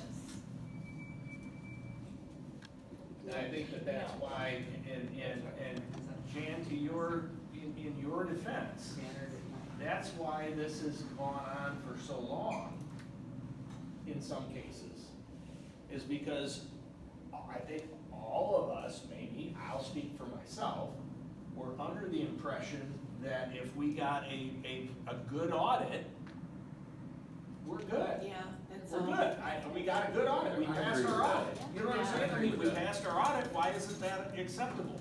Right. When in fact, the auditors are just checking Testing. boxes. They're testing at a high level. Right. Yeah, that's all they're doing. And, So- but I do wanna say the reports that we were talking about, like for example, if that money had not gone into the tax account, that is a fund. The special assessment fund is something you would have seen every month on that financial report. So you would have seen how much money was being collected from that SAD over the year, right? Through And then BSA. every time a bill was paid, you would have seen how much was being paid out of that fund. That would have been like a center, a cost center on that fund report. Very clean. Very clean, but you didn't even know that you should have been seeing that, because you've been seeing these reports and thinking they're correct. But again, that's gonna solve a lot of this going forward. In fact, I wrote down here, training for trustees. I'd like to talk to you guys about audits and reports and how to read them and ask questions and hold the officers accountable to them. But like she said, part of that's because it was not put into You a didn't have sad any, fund. you had nothing. Yeah. There's no fault here either. You had nothing to start raising a red flag with. So, if I'm hearing you correctly, even though I don't want to, Right. you're recommending coming in and doing more training. And do we have a timeline on that? That's your option. That's your option. I would say we revisit this by, let's say, September 1st, because we're almost at the end of July right now. I am quite busy, but I have a lot of time in August. I can come and spend that quality time with Jan and get with Mary to see what we need to do and get that going. And if we're, even if at no fault of Jan's, we can't figure it out, because this is something that could have been going back for years and years and years. If it's something we can't figure out, then that gives you another level of test to know if you need to move forward with some kind of forensic audit on Well, specific funds. I understand what you're saying, but the reports that I'm looking at and the opinion of our attorney. I haven't seen that opinion, so I don't know. Okay, yeah. Right. Um, What is, I know it's attorney-client privilege, well, but, the report you gave me concerns me. right, The opinion of the attorney scares the hell out of me, okay, you know, And But you can he's see not that, telling you you but- can let your treasurer go. You No, could no, possibly no, be doing that. no, that's not my point. Right, And, so then you, back to your options. we've been talking about this, and you've come in, and we've done training in the past. I don't want to, but I would be willing to say, okay, if we come in, you spend a day with Jan, get her straightened out, because these numbers aren't from 10 or 15 years ago. These numbers are from last year's budget. The concern is from last year's budget, not So something that's. it's a 2-year problem, Pardon me? 2-year problem. Understand, but Okay. still, it's, you know, we don't find it, but no, that was from last year's budget. It was all messed up, and it's not being done correctly. And there has been some training. And if I don't understand it, why didn't we come and say, I don't understand this, can you tell me more about this account, or this, tax account, whatever, you know, I don't understand this. Instead of just keep doing when you've already been told they're not doing it right. You know, that's where I have a problem. But I will concede if you think you can come in here and straighten this out, August meeting, we'll have to wait till, like you said, the 1st of September, if you can think you make progress by then. I think It's there not like could we have a at least choice, be a but- report, a good report for you by, hopefully the financial reports will look better, in compliance with what they're supposed to look. I think that can be done relatively quickly. Whether the numbers are correct or not, I don't know yet. But, you know, the other parts of it are gonna take a little bit more time, and September would be more reasonable. I don't know what your options are. It's either that, or We don't have any options. you cease and desist all of our work and have a forensic auditor in here on Monday. What would happen if we called the state and said, hey, our books are all screwed up? The- We come down here and take a look at it.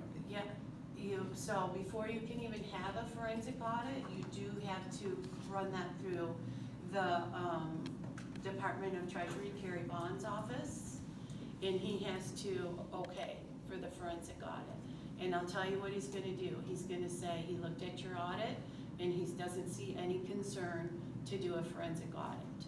So then, what you have to do is you have to be able to pull certain specific transactions, which I think if we go through this little period of time, if there's been anything like that, then we can pull those and give them to him, and he will probably give you the authority to move forward.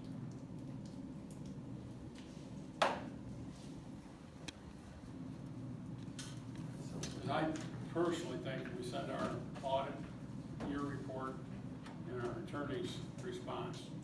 That ought to be enough. Do that, send that to Carrie. Yeah, And can you give us an idea of the cost of a forensic audit? oh, I don't know, $40,000 or more, I don't know, And 60? what we did over there, did a forensic audit was $75,000. Yeah, School system's a little bit bigger, Yeah. you know, and all that. yeah, And they went back 7 years, yeah. so. Bond. Got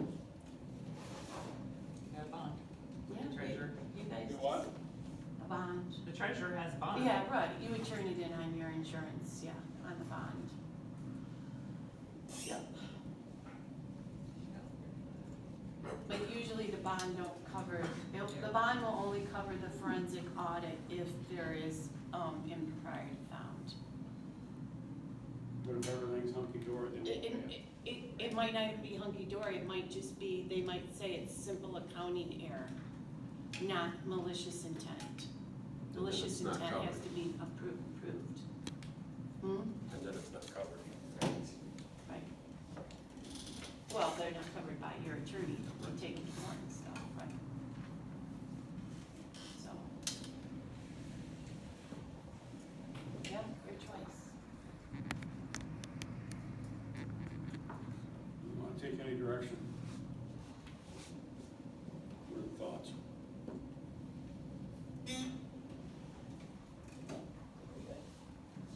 There's a lot of what I think. We're at the cliff.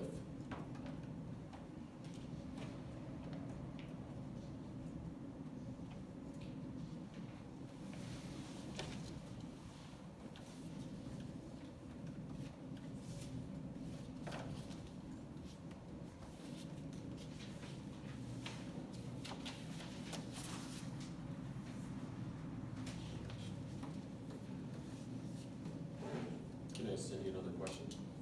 Absolutely. What's your recommendation?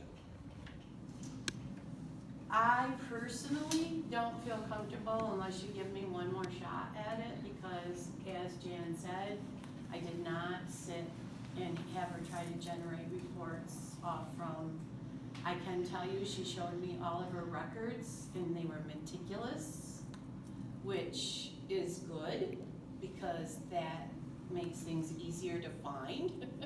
I mean, I have officers that keep things in paper boxes and you're sifting through things. So her records are meticulous, so hopefully that will help. And yeah, I would feel more comfortable giving a better recommendation if I could spend more time with her. Now, let me ask you this too, Cindy, in your educated opinion, you've been doing this for a long, long time, because you're here. Do you think it would be 1 8-hour day? To get a better feel of what's shaking? Well, it will depend on, at the end of that 8-hour day, if there is cooperation between the clerk and the treasurer's office to move forward with correcting things that we might be able to identify in that 8-hour day. Now, everything that we have in the BSNA that you guys use, changing the forms, all that stuff, that's all there? It should all be there. Unless it wasn't entered or wasn't entered correctly, But you'll have access to it, whatever we be need, able to see that. or whatever the treasurer's offices need to move forward. Mhm. Mhm. And Marius, will be instrumental in helping with that too. And I'm gonna ask you this, Mary, Sure. no opposition? No. That answered it.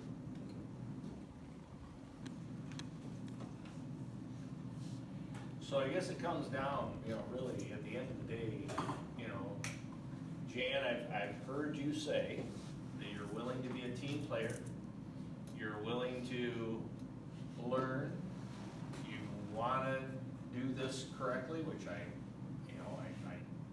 believe that's true. I'll just say that if we can't get it fixed with Cindy's direct working with you, then the only other course of action is a forensic audit from the state. I mean, that literally, and with that, based on some other opinions that have been given, could hold people liable.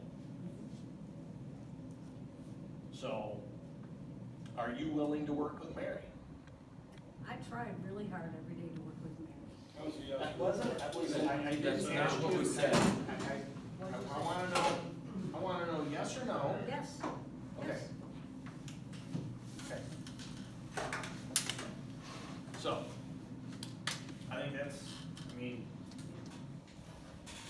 And at the end of the first, Cindy, at the end of that first day, you're gonna have a better idea what you need on a time frame that this township's gonna have to spend money on. Correct. Okay. I was saying you had to spend money. do we wanna pull the trigger on a $40,000 audit? No. Yeah, you have to spend money she's worth. That isn't what I meant, Mary. No, I know. That's- But to your point, David, we've gotta have numbers that we can trust. 100%. I mean, 100%. we're the 4,523 people, whatever it is, need to know that we are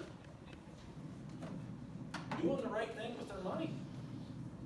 And as I've said before, the money is all there. These reports are generated right from the bank statements or the institution statements. You can verify every one of those in 2 minutes. So there's no financial impropriety. But there is recording issues. And that's what Cindy and I can work on. So it's Is Mary. that accurate, Cindy?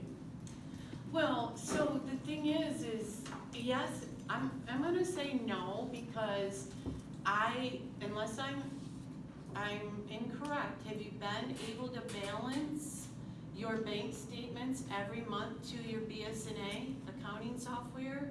No, the bank recs? Right. That's where we've had a Right. problem working with another Right, office. so what you're giving them is like the dollar amounts that may be in the bank, but we don't know how much of that could be outstanding, how much of that could already be, you know, it's still not the true numbers. The true numbers have to be reported by fund Okay, and by bank.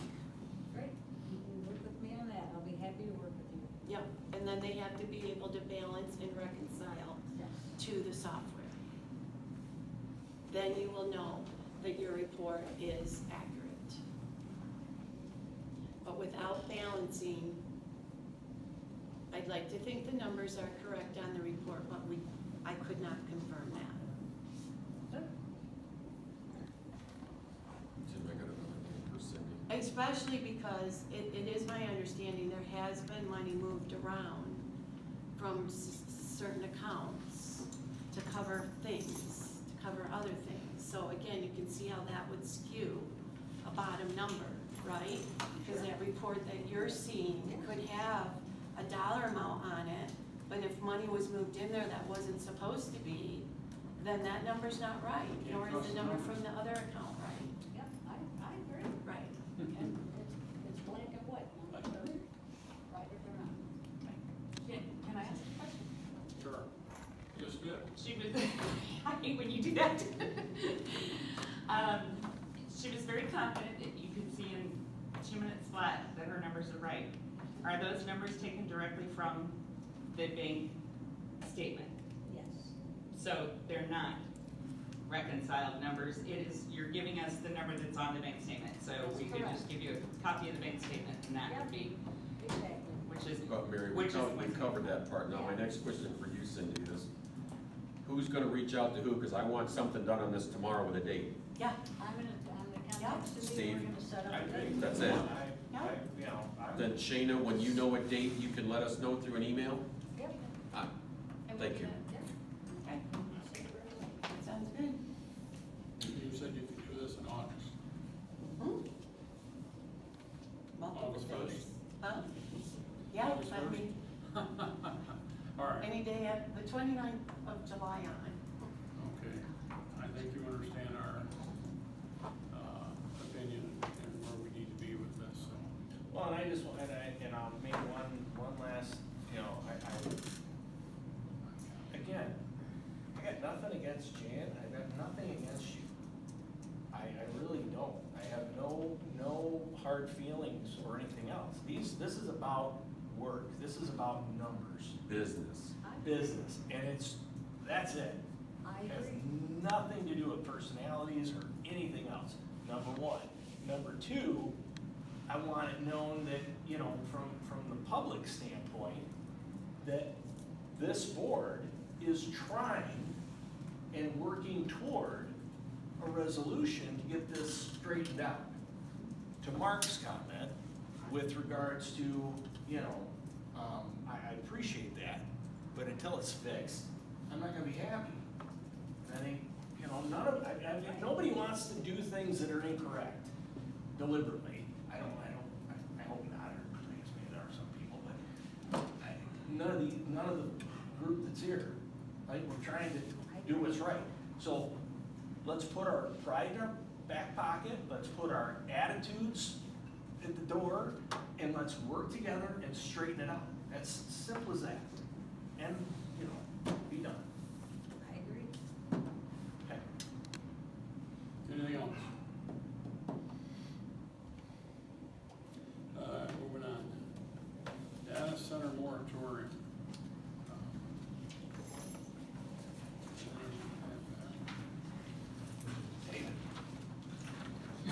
What we need to. Well, there's a lot involved in that, and there's a lot of knowns and a lot of unknowns, and we had a planning commission meeting on Tuesday, and one of the things that were brought up was the decibel level within a certain radius of one of these facilities in Dowagiac. That was something, we never talked about that when we put this moratorium on, when we put this together.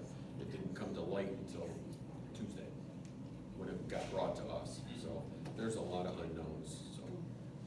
Do you still want to approve this to go to public Well, hearing? we want the 6-month moratorium.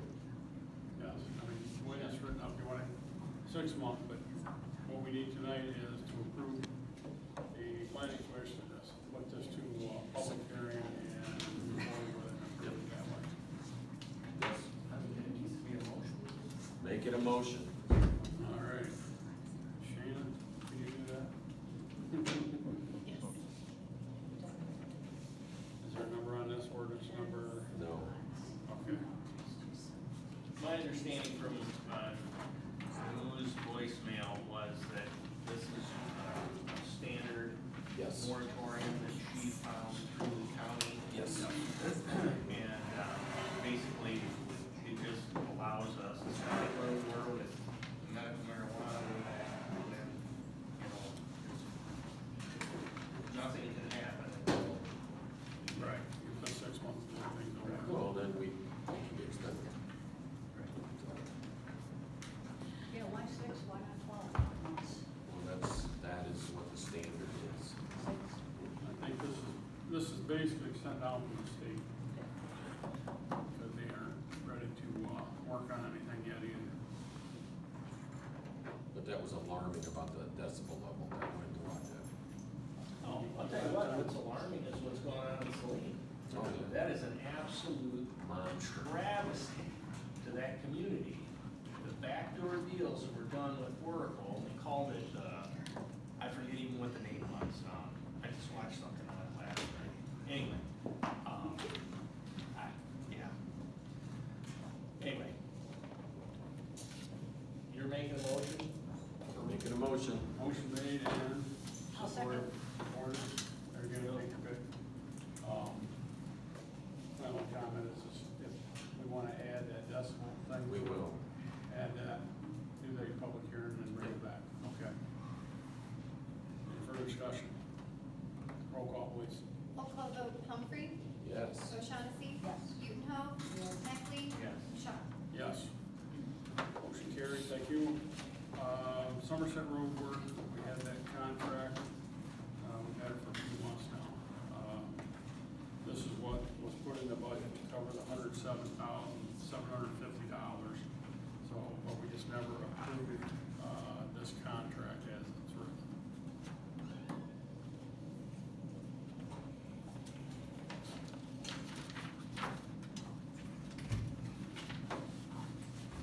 You looking for a motion? Yes. I will make a motion that we approve the contract for, The our, 107? our total, which is $107,750 to, go toward Somerset Road, 2.2 miles of road. I think it's Calhoun North. Oh, I'm sorry. That was- Calhoun North to US 12, Somerset Road. I'll second. Okay, motion made, carried, yeah. Motion made, not very carried yet. Supported, got it? Okay, roll call vote, all I need discussion. Roll call, please. Roll call, O'Shaughnessy. Yes. Sorry. Sharon seconded that, I thought. Yes, sorry. Roll call vote, O'Shaughnessy. Yes. Utenhoe. Yes. Heckley. Yes. Humphrey. Yes. And Shaw. Yes, motion carried, thank you. I don't have a pen. I'll send it over and bring it back. I put the petition to vacate streets and alley. I sent you guys the form, what this is. We've talked about this in the past, but Marv and Barb Nelson, where they built the house, they found, somebody found, I think it was a drain commission found out they had pulled a well. Because the well sits right in the middle of the one street there. We volunteered to vacate, we talked about that in the past, is our rights or anything to that as far as having a roadway there. We got a house, nice barn, and everything. So, what this is they put a petition, we gotta go to court with it. And they sent me this information. county's they gotta do the same thing. What had happened is we were gonna vacate our responsibilities or our rights to it. And, the only thing is that they don't own the property at that point. If they ever wanted to sell it, they couldn't sell it because of that cross and that alley there is not there. So this, petition goes to take it off the plot map at the county, and that will show as one piece, and then, it'll be theirs. And, I told them, they were questioning me as why they had to foot the whole bill, and I said, well, you're gonna end up with the property, that's basically what you're doing. You're buying the property. And so they were, I think they were okay with it, I'm gonna say they were. But that was for information only, and, to let you know where that stands. The assessor's contract, I told you I was gonna talk with them, which I did, and what they did, they said they could lower it and then ask if they could, give us a new 3-year contract, so that's what we've done.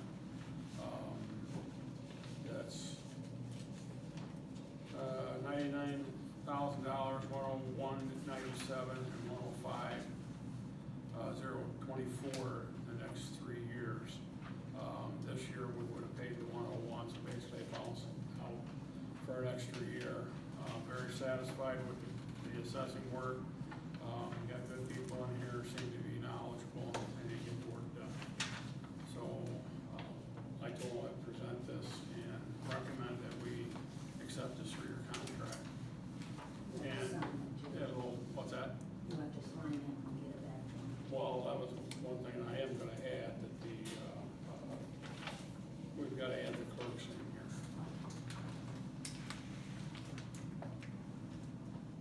And outside of that, where did we go? Somebody like to make a motion? I'll make a motion that we accept the 3-year contract with assessment, assessment independent contract for 3 years. I second. Motion made, supported, any further discussion? All in favor? Aye. No, stop. Say Roll call, please. Roll call, Utenhof. Yes. Beth, my bad Begley. time. Yes. Humphrey. Yes. O'Shaughnessy. Yes. And Shaw. Yes, thank you. Okay, we've got the numbers for around the fire station, township back here, police station. They got 2 bids, third guy didn't bid.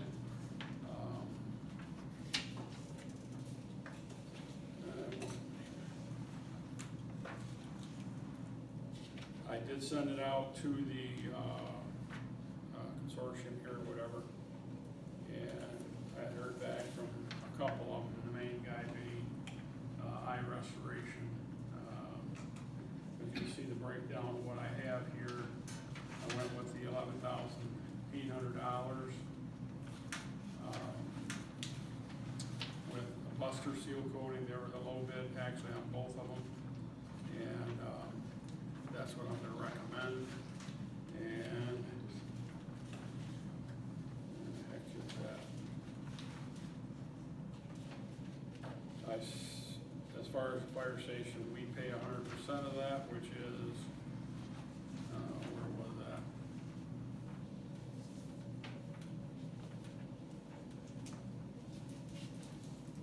I'm lost here. I'm not off, it was $2,300. So we'll obviously have to pay 100% of that, and the breakdown, I sent this to them, worst case scenario. It shouldn't be this much for the group. But you can see the post office, $100, I haven't heard back from them. Bruton said that's fine, Decker Insurance, I think he ended up saying it was okay, because they use, the parking lot, during the day, every day. That's why I went with $100 in post office. Bruton is $100, he just owns the big former grocery store over there. Decker Insurance is behind us here, and Plaza Restoration in the Township with each place 6150. Of the breakdown of the 13,000. It won't be that much, but I had to shoot high and I told them I would bill them for the actual amount once the job is done, we have that number.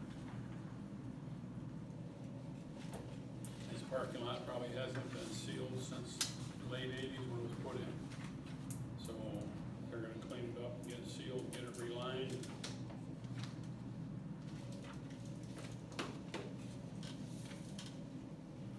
So I guess what I'm asking for is, what did I say, 13,000? Is that what K and B? That was, pardon me? Yeah, but I'm recommending we go with Buster Seal Coating. That's what. There's a lower amount, I have $11 with them. about 800, yes.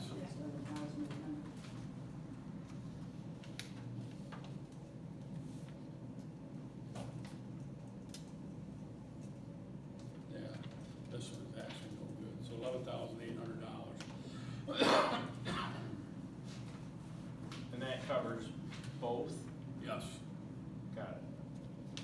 Okay. Front lot off US 12, 21,200 square feet. For 2,300. And then, yes, then the 800-foot major cracks. I don't think, there might be, because all the grass growing out here. And then 70,700 would be the larger area. I didn't go back past the concrete in front of the plaza over here, because that's all tore up there, and that's just post office and Bruton. And if they wanna deal with, if they wanna deal with that, they can. So my recommendation is we go with $11,800 Buster Seal Coating and Concrete LLC. I'll even make that motion. Support. Supported by Dave.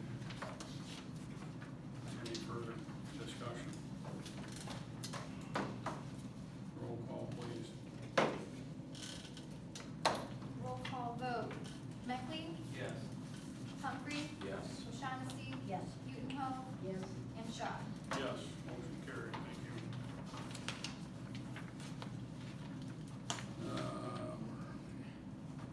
Park attendants. Seal and Strike Fire Station, McCory Park. Oops. We just did that. Fire station we got, well, Yeah, I thought they were two separate Yeah. quotes, different numbers. okay. What we got is, I wanna get a number from these guys when they get here.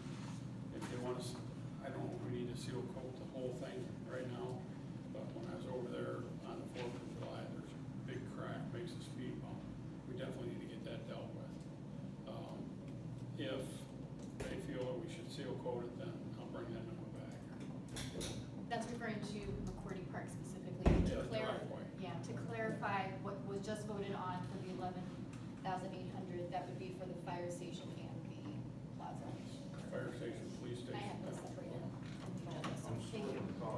Gotta let them You know. got more trucks than I do. I only take a small sack. Yours are heavier. That's Yeah. right. Hey, no, he's attached to my fire station over there. He got a free day out of it, so. It's the parking lot. Alright. Oh, a lot. Yeah, I did correct that on the Oh. ones I printed for the audience. McCory Park attendance. We had some members on there that were, requesting the attendance, so they'll get paid, and we've gotta approve that at the board level. Yeah, and to clarify too, I guess, to go through the formal process of hiring folks for this attendant, making sure that we are compliant with our own policies that we've, either have had and been using or recently implemented in our policy book. So with this position, it wasn't posted, and so that's where I guess I would either like to have approval from the board. I do have folks that are interested. So what I have, is, the point of this McCourty Park attendant is to make sure that should I not be available to harass other rental or other duties that were created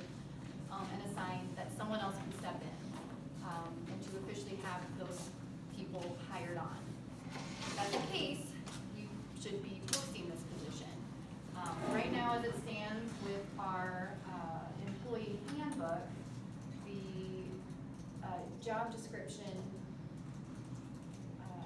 should be posted, excuse me here, let me get my notes straight.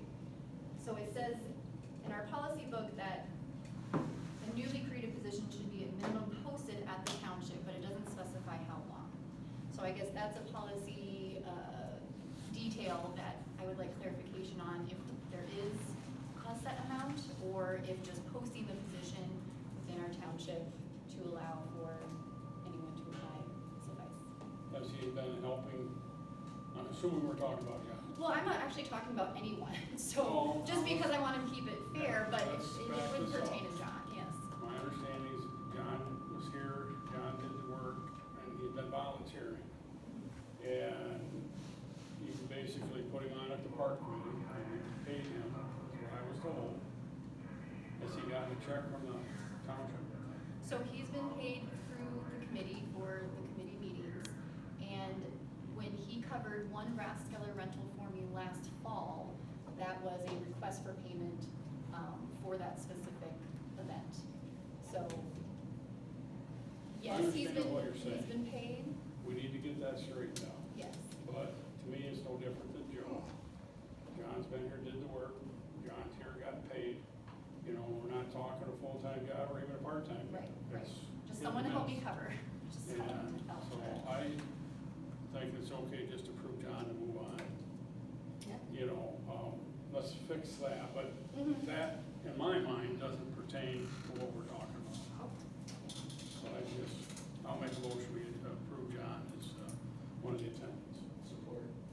Supported by Steve. Oh, going in the back? Bring two next time. All right. Roll call, please. Any further discussion? Roll call, please. Roll call, Humphrey. Yes. O'Shaughnessy. Yes.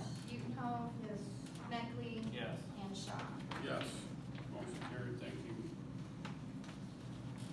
The pole barn, you want to touch base on that? Or you want me to just go through it all?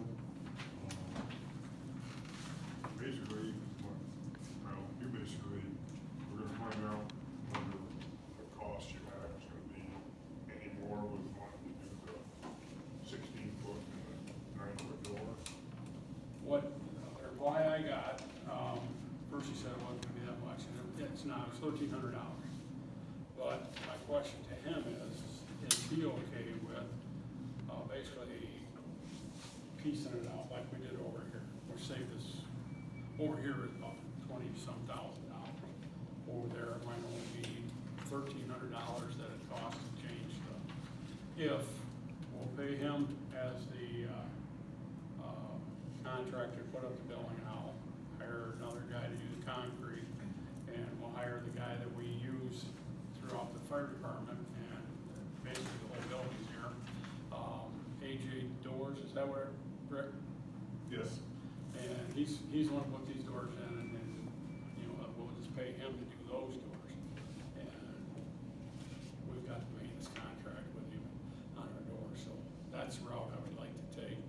That, I believe, would be, what was that, 55,000? 58. You already have 58. 58. It was 55.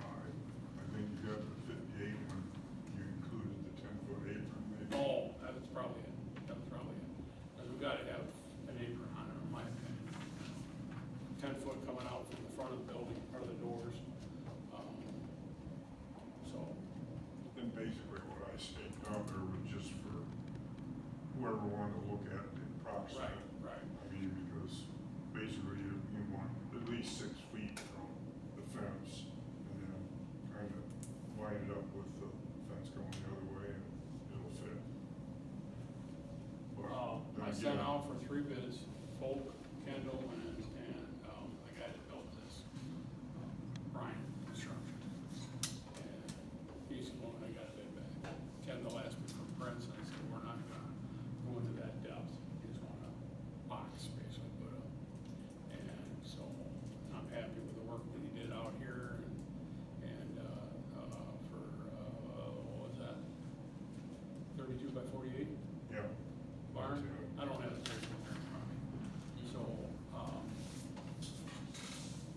I would recommend that we approve up to, was it 58,000? Of course, then we're gonna have to put another thing after that. for- What's that?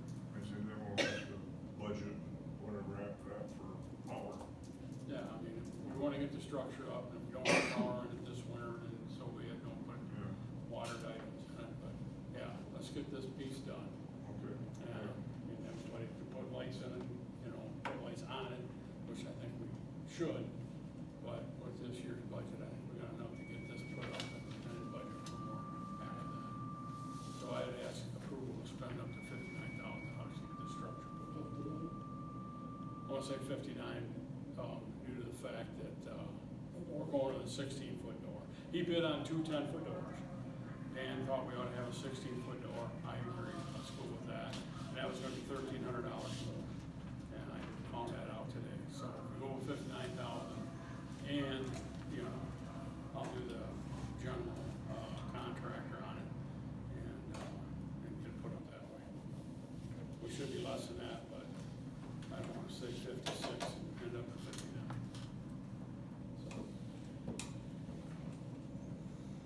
Support. You made a motion?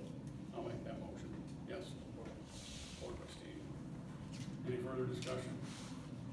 Roll call, please. Roll call, O'Shaughnessy? Yes. Udenhope? Yes. Beckley? Yes. Humphrey? Yes. And Scott? Yes.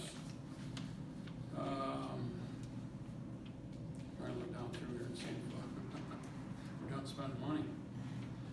Cemetery tree insurance claim, I withdrew our claim, for the fact that, we're not paying for the stone. I called a gentleman that deals with this all the time. Tree fell, we put $1,300 cleaning it up, we got a $5,000 deductible. And I thought, well, the stone's gonna be a lot more than that, so called that gentleman up about getting it repaired, and he says, well, if my tree falls on your house, I'm not paying for your house.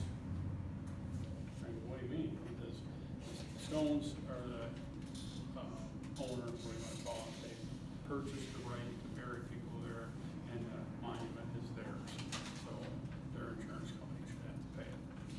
I said, okay, so I went through the claim, and that's where we are. May I ask a question? No, May I ask a second question? Yeah. Has the owners of those headstones been notified there's as far as one, where? and yes is the answer to the question. Okay. He wasn't paying, if anybody knows. I hadn't heard a response, and it's been 1 month. Park and Rec. Thank you, yes, I will make this brief. There is something I would like for you all to approve as far as our upcoming events. I don't want to go over too much with our events because there was a lot for the month of June and leading into our fireworks for July. But I did want to highlight a couple things. One, well, let's just jump to the request form. So the second page here, you'll see upcoming events that we'd like to get approval to move forward with. Some of these are reoccurring, like Music in the Park, that's, you know, typical, wreath making, all of that. However, Healing in the Hills, that was using our newly developed revenue sharing agreement. That was at the end of June. The event made $255 in gross profit, so the parks got 20% of that. The big thing with the organizer for this event is she really expanded on the vendors. Attendance was pretty low, so we would like to do this event again in September 26th. Given this is a newly adopted agreement that we have with the revenue sharing contract, I did want to have it be formally approved for the board before we start moving forward with promoting it again for September. And then going down the list, again, Music in the Park. The next one is a 5K fundraiser for McCourty Park. This would be organized through the gentleman who organized the Ultra Run in June. That was also, I would say, a success, not highly attended, but definitely a success. And please bear with me, I have something I'd like to read. The organizer of the 5K, excuse me, of the Ultra Run did send a very kind letter to the township and to one thing that he said about the park. McCourty Park is a truly beautiful venue, but it's the people who represent it that make it exceptional. I just really, really want to give kudos to the parks crew, the committee, the volunteers, everyone who put so much time and energy into the park. For this specific run, another flex here, about 50-some participants came over that Memorial Day weekend, and that event brought participants from across the world, including California, New York, West Virginia, Ohio, Indiana, Tennessee, Spain, and Ethiopia. They were also honored to welcome a representative from the Hydrocephalus Association who traveled from Maryland to support that event. So that's what this charity event went to. For November, we would like to have the funds all go to the park. The organizer would like to raise funds specifically for McCourty Park. So stay tuned for that. Again, wreath making workshop. And then the last thing to get approval would be switching the location of our December meeting, December Parks and Recreation Committee meeting. Typically we hold them here. We'd like to host I'd like to host the December one again at the Rathskeller with our township holiday potluck to follow. So given it's a relocation, I'd like approval on that. That's all. Well, I'll ask you, we don't need an approval as far as the Parks Committee. Notice, public notice. What did you say before that? Which one? Which one? The wreath making workshop?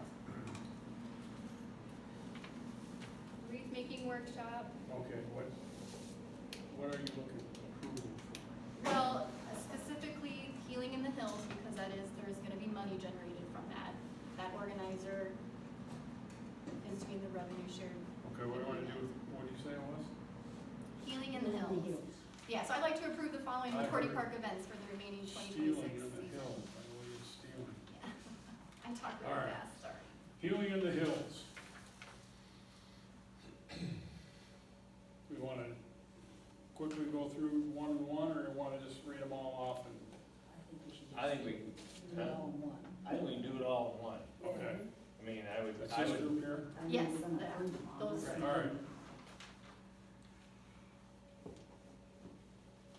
Somebody want to make a motion? I'll make a motion that we approve the balance of the Park and Recs, events for 2026, including Healing in the Hills, September 26th, the Music in the Park on Labor Day, McCourty Park, the 5K run, a wreath making workshop. And that's all I need to approve. Yeah. Yeah. Second. Motion made, supported. Approval of that stuff. Need it. Any further discussion? All in favor, aye? Aye. Opposed? Motion carried. I will, I had Ryan, carpenter, it wouldn't take long to get the building up there is an issue. It would be late fall before I can get there. So, wanted to share that, so I don't forget it. At least they ain't like our security cameras. What's that? At least it's not like our security cameras. 2 years of counting. Is it? Yeah, that's right.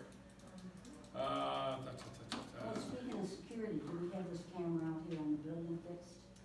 That will happen when they do the cameras over at McCourty Park. So that is slated to happen in the coming weeks. So July was what I was told. Yep, and they are aware of the election.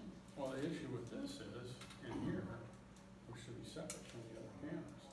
That should be computerized, because we had that camera, and all the others were working. So, we can talk about that. Yeah, we better talk about that. Unless we want to keep talking, make it a 10 o'clock meeting. Wow. Treasurer's report.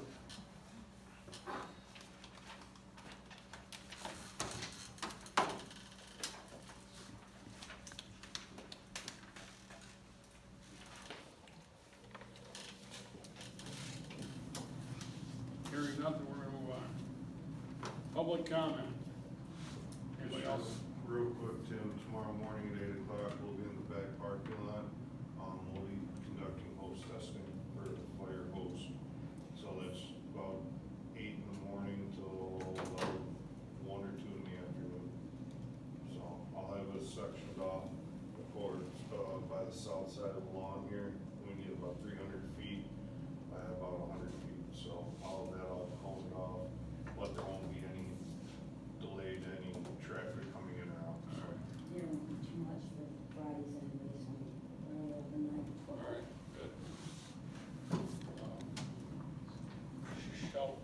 Mavericks bring out a couple pieces for lunch and, he'll keep his area clear. Did you have something, Mark? Yeah, I want to put in an endorsement for the two incumbents running for road commission, August 4th primary, that'd be Gary Leininger and Kathy Schmidt. I'm sure they both weren't here tonight because I'd have to leave. We'd have a quorum, the three of us. Social meeting. He just corrected me. It's a social meeting. Anyways, Gary's was treasurer forever, and Kathy's a CPA. They're both good board members. They're working the best we can, get the roads fixed in Hillsdale County. So I would ask for your support for them in the coming election. They're currently board Yes. commission members.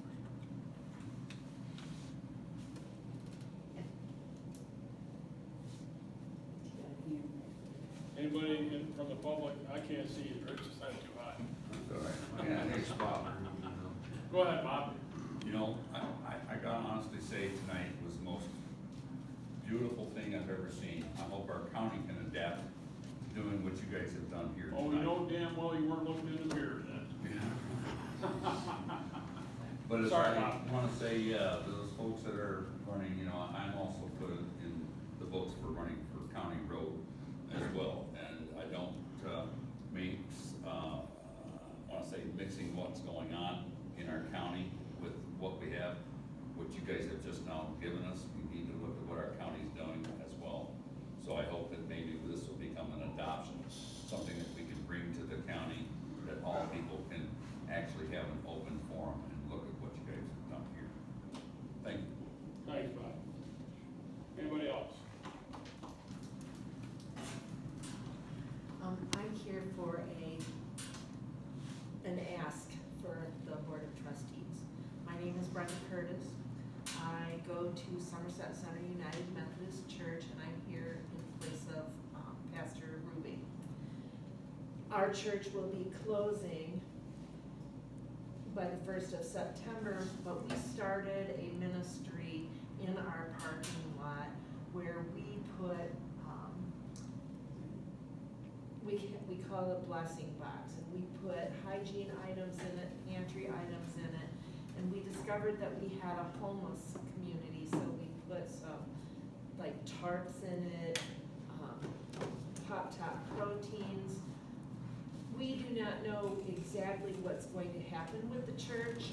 We don't know if it's going to be sold or what the district will do with it, but we have this shed that we use for the blessing box. And we would like to continue to have this ministry in Somerset Township. There are so many people that come and utilize it. Our ask is there any place on the township property that we could set this shed? The church and the people in it would maintain it. We just need a place that's easily accessible. The shed is 8 feet long, it's 4 feet deep, and at the highest and center, it's 104 inches. There are 3 shelving units in it with 4 shelves each, and we always try to be good stewards and rotate the stock, so it's not, one day I put hygiene products in, and then I'll come a few days later and put pantry items in, and I keep my eyes on it all the time so that we're good stewards and everybody gets a share. So we are asking if you have a plot of land that you would be willing to set this shed, and that our church is, we are converging with another church, which is over by the high school at Hanover Horton.